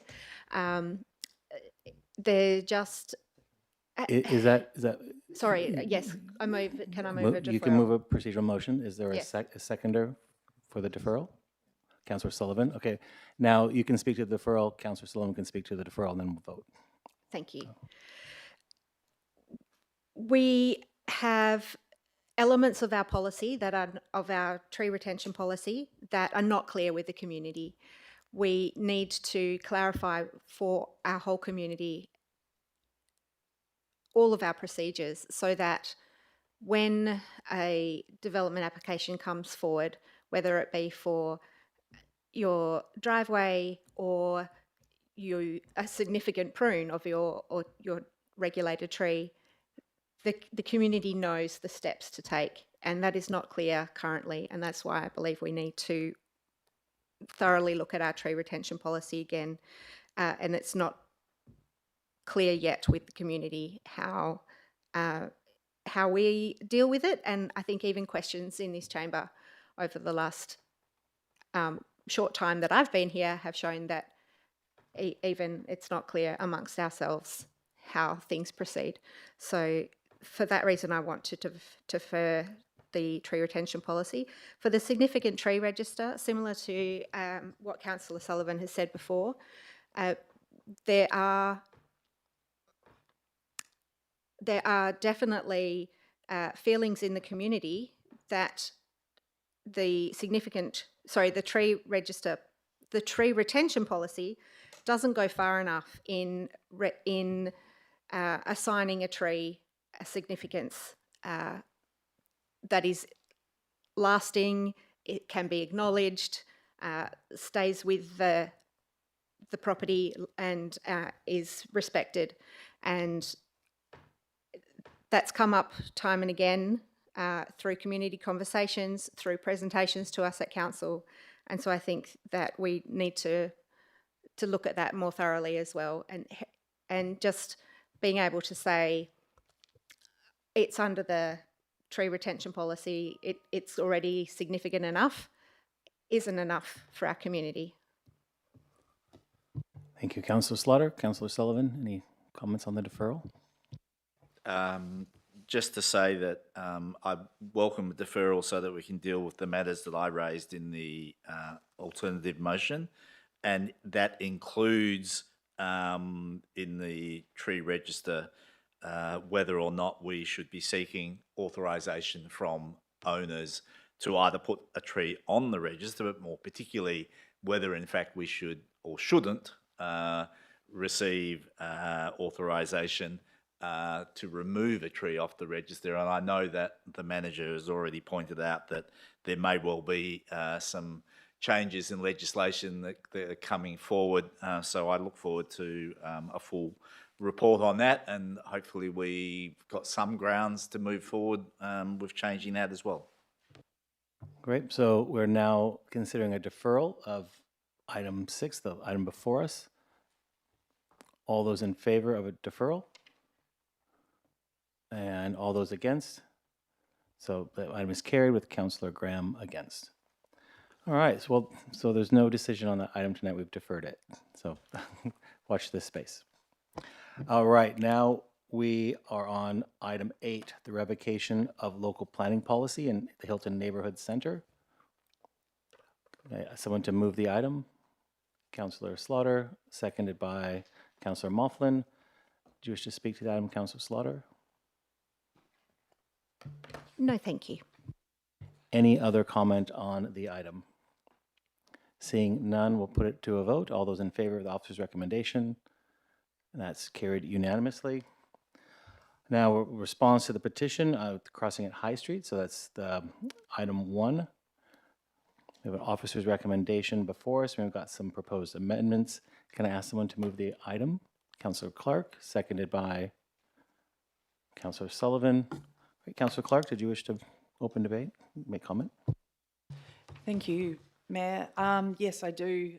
This area is a very busy area in Fremantle. Lynn Frischie brought a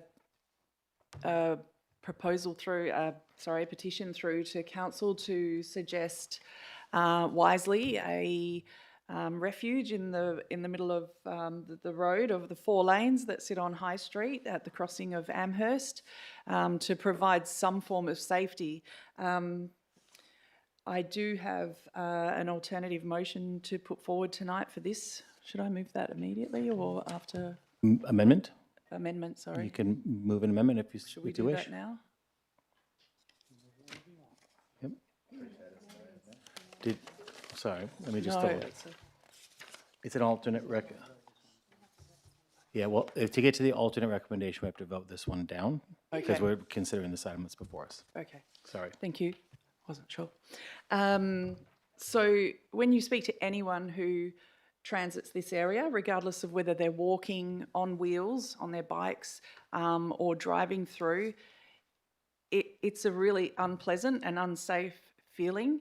We have a lot of community that cross this area on the south side for the gym, for Hinyata and for Boo Park and golfing, on the north for Horry Long Park to go to George Street, wherever. But both ways, it's also a main cycle connection from Stephen Street, Knutsford through to the bridge. The directional markings on the road are only on the East Fremantle side, so we really need to look at improving those sorts of things, and it's a bug preferred route through that whole area because it is the flattest of the hills, so the least resistance for the cyclists.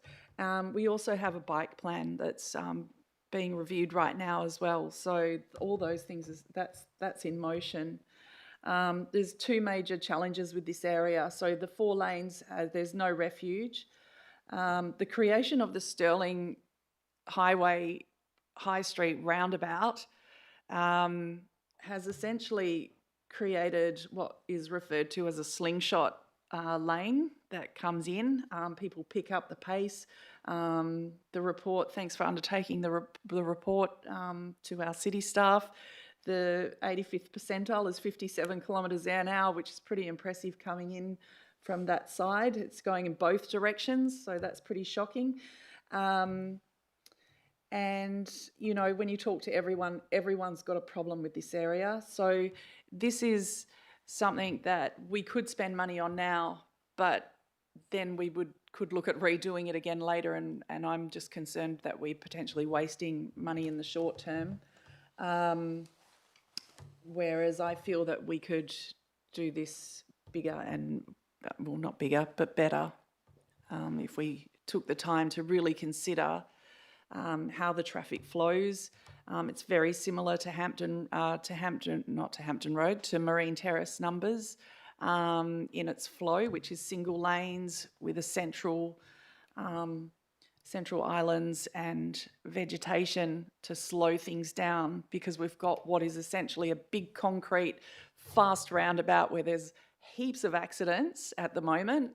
A lot of it comes down to speed as they're coming off or going onto the roundabout in this area. The worst offending is the people heading east on High Street into the roundabout.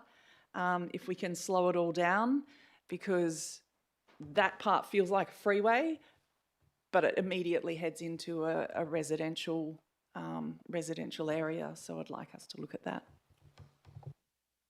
Thank you, Councillor Clark. Councillor Sullivan? Thank you. I would say that the motion as printed and Councillor Clark's alternative motion, for the way I think about it, variations of the same thing. I mean, essentially, the motion is we've had a petition, we're acknowledging it. We've got some ideas about possible solutions. Councillor Clark has brought a request to look at solutions a little bit more fulsomely. Seems to me that it's the same sort of approach. It should have been an amendment. It's been ruled that it's a alternative recommendation, so I will absolutely support voting down the recommendation before us to allow Councillor Clark to move the alternative motion. This one's a little bit like, you know, going to the chemist saying, I've got a headache, and the chemist gives you a Panadol, when in fact you probably should have gone to the doctor and said, I've got these persistent headaches. and the doctor does a whole bunch of tests and discovers that there are a whole bunch of things going wrong with you, and that you might need a more fulsome solution than the Panadol. And that's what appears to me to be the case with High Street. There are inherent problems with the way the road is in relation to the roundabout. It's always been problematic in terms of getting across it, whether you're in a car, on a bike, on foot, or the like. And we've seen over the years a number of attempts to try and mitigate the problems that we have in that area. And they've not necessarily made it a lot better, and the community still feel like one side of their community is completely fragmented from the other side of their community. Where have we heard that before? Just about everywhere in Fremantle, whether it's from Beaconsfield to South Fremantle, whether it's from half of North Fremantle to the other half of North Fremantle. It's also the case here. And we need to look for solutions, more fulsome solutions that start to unpick that problem. And that's why I would support Councillor Clark's amendment, because that's what it's speaking to. I'd also support it because Councillor Clark was the one that presented the petition from memory, and it is in her ward, and it is her ratepayers specifically that are requesting solutions. And I know that she's been in touch with the petitioners, and this seems like the right sort of approach. So I would certainly encourage us to give this at least a chance. It's not saying it's the solution. It's just saying let's have a look at what all of the options are rather than just one. Thank you. Thank you, Councillor Sullivan. Councillor Moughlin. Thank you. I might be a little contrary to this one, and I think the recommendation that's before us and passed by committee is a proportionate response to the petition that came to us, and particularly as well the aspect that talks about having a period of monitoring post the bridge opening and updated traffic conditions. So I think, the proposal before us is appropriate, and I'll be supporting that recommendation. Thank you, Councillor Moughlin. Councillor Van Dorsen.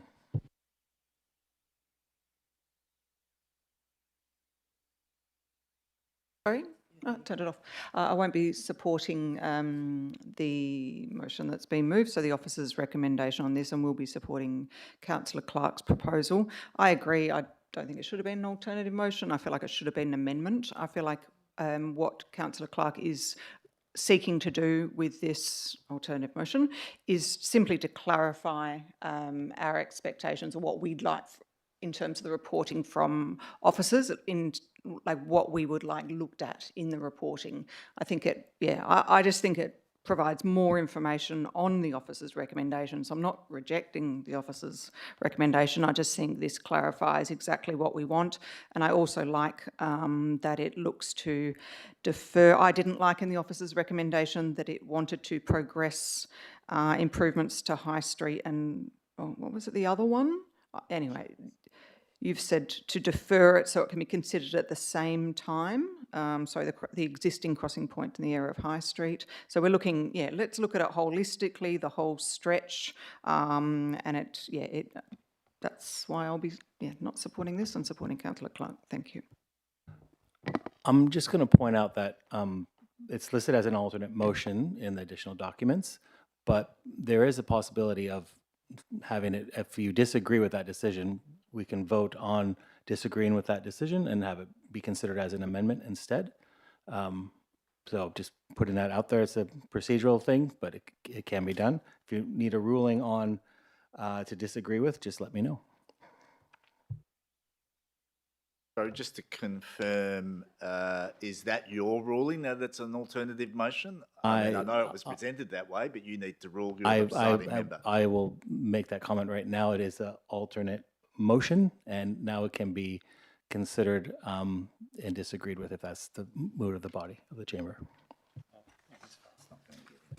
Councillor Graham. Thanks, Mr. Mayor. Look, I'll be supporting the committee recommendation, which is still on the table, I believe. And I think I understand Councillor Clark and Councillor Sullivan, and I think we all understand that this section of High Street has been a problem for many years, and crossing it, and if you cross it illegally by a car, you get fined, which I've done quite a few times, and crossing it by foot is a problem. But I mean, look, we've got this covered in item 3 of the recommendation that is on the table.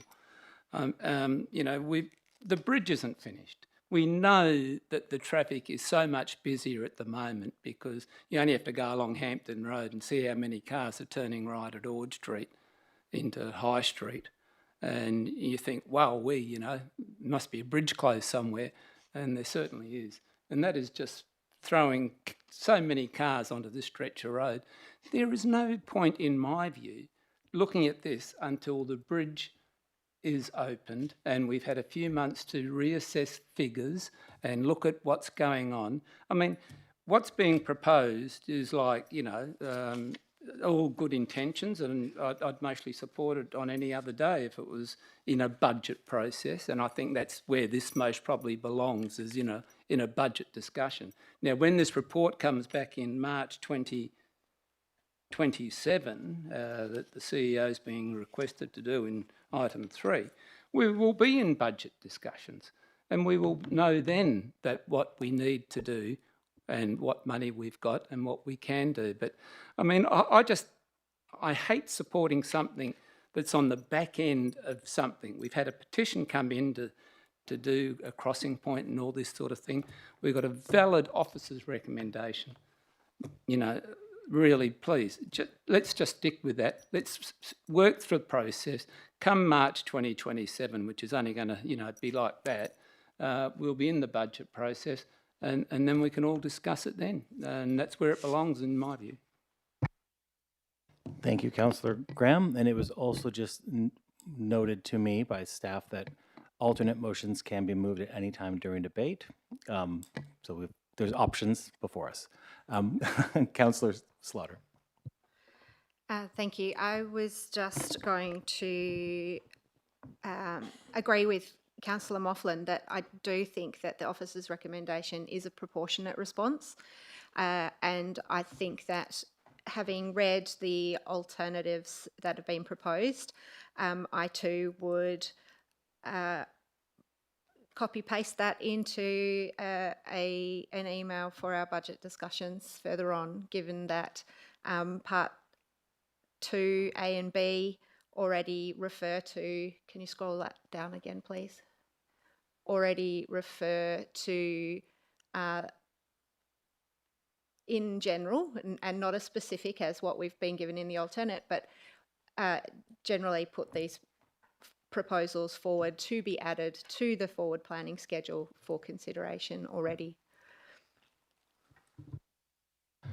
Thank you, Councillor Slaughter.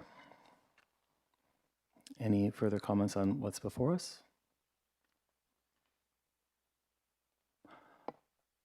Okay. Did you wish to close debate on the item, Councillor Clark?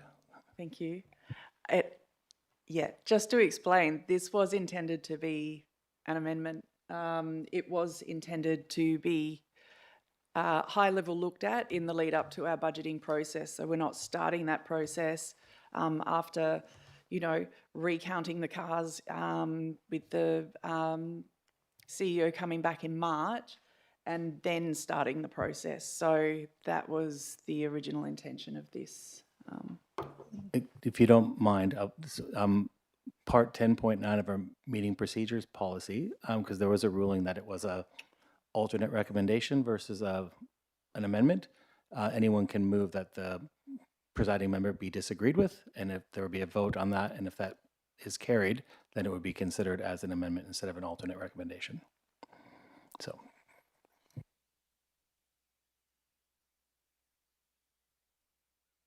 But if you wish to continue closing, in your closing remarks, Councillor Clark, if you get to the end of your closing remarks, then we'll have a vote on what's before us.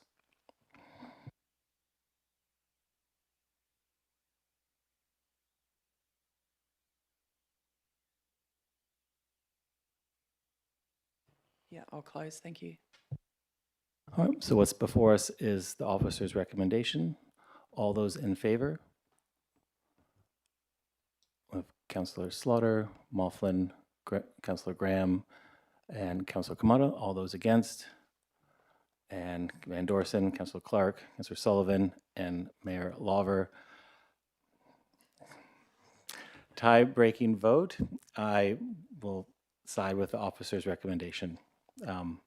So casting vote in that direction. So it has carried.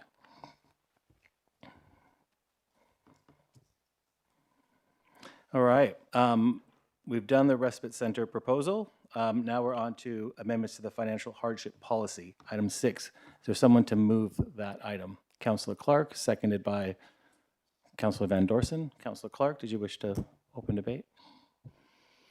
Only to say that I'm really pleased that this suggestion was wholeheartedly embraced in our, or considered in our in discussions, and I want to thank our CFO, our Director for Business, Matt, for putting this forward. I just feel that at a time when things are really financially difficult for some people, that these considerations are something that can definitely help someone who's finding things hard without additionally punishing them at a time when it's for, you know, they're experiencing genuine financial hardship.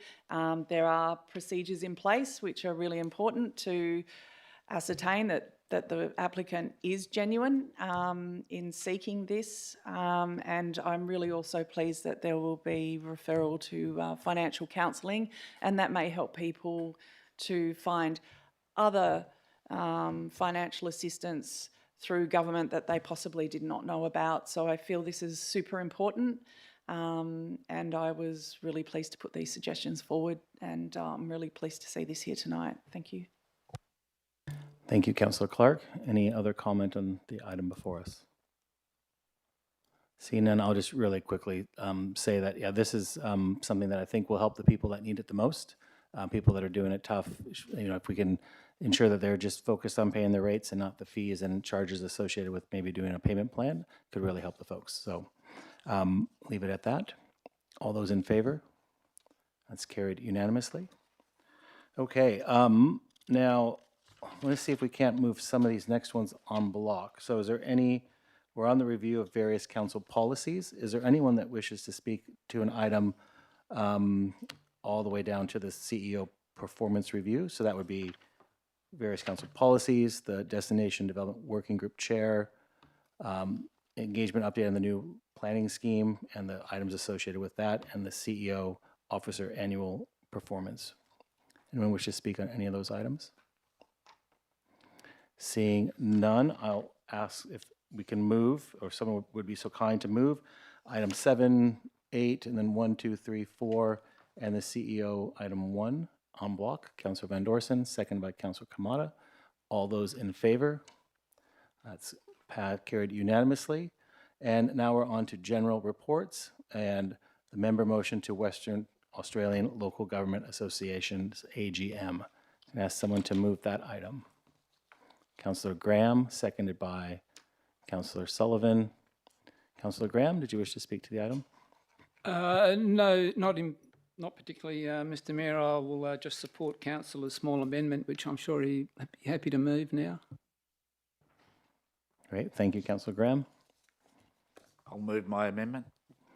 Seconded by Councillor Graham. Any comment? No. All those in favor of the amendment carried unanimously. Great. Any comment on the item as amended before us? Seeing none, we'll put it up for a vote. All those in favor? That's carried unanimously. Did anyone wish to speak on the statement of investments or the schedule of payments? Seeing none, I'll ask those two items to be moved en bloc. Councillor Moughlin, seconded by Councillor Clark. All those in favor? Carried unanimously. And great, motions of which previous notice have been given, we have none. There's no urgent business that I'm aware of. Late items, there's none. Confidential business, none. And that means I'll declare this meeting closed at 8:24 p.m. Great work, everyone. Thank you. Ooh.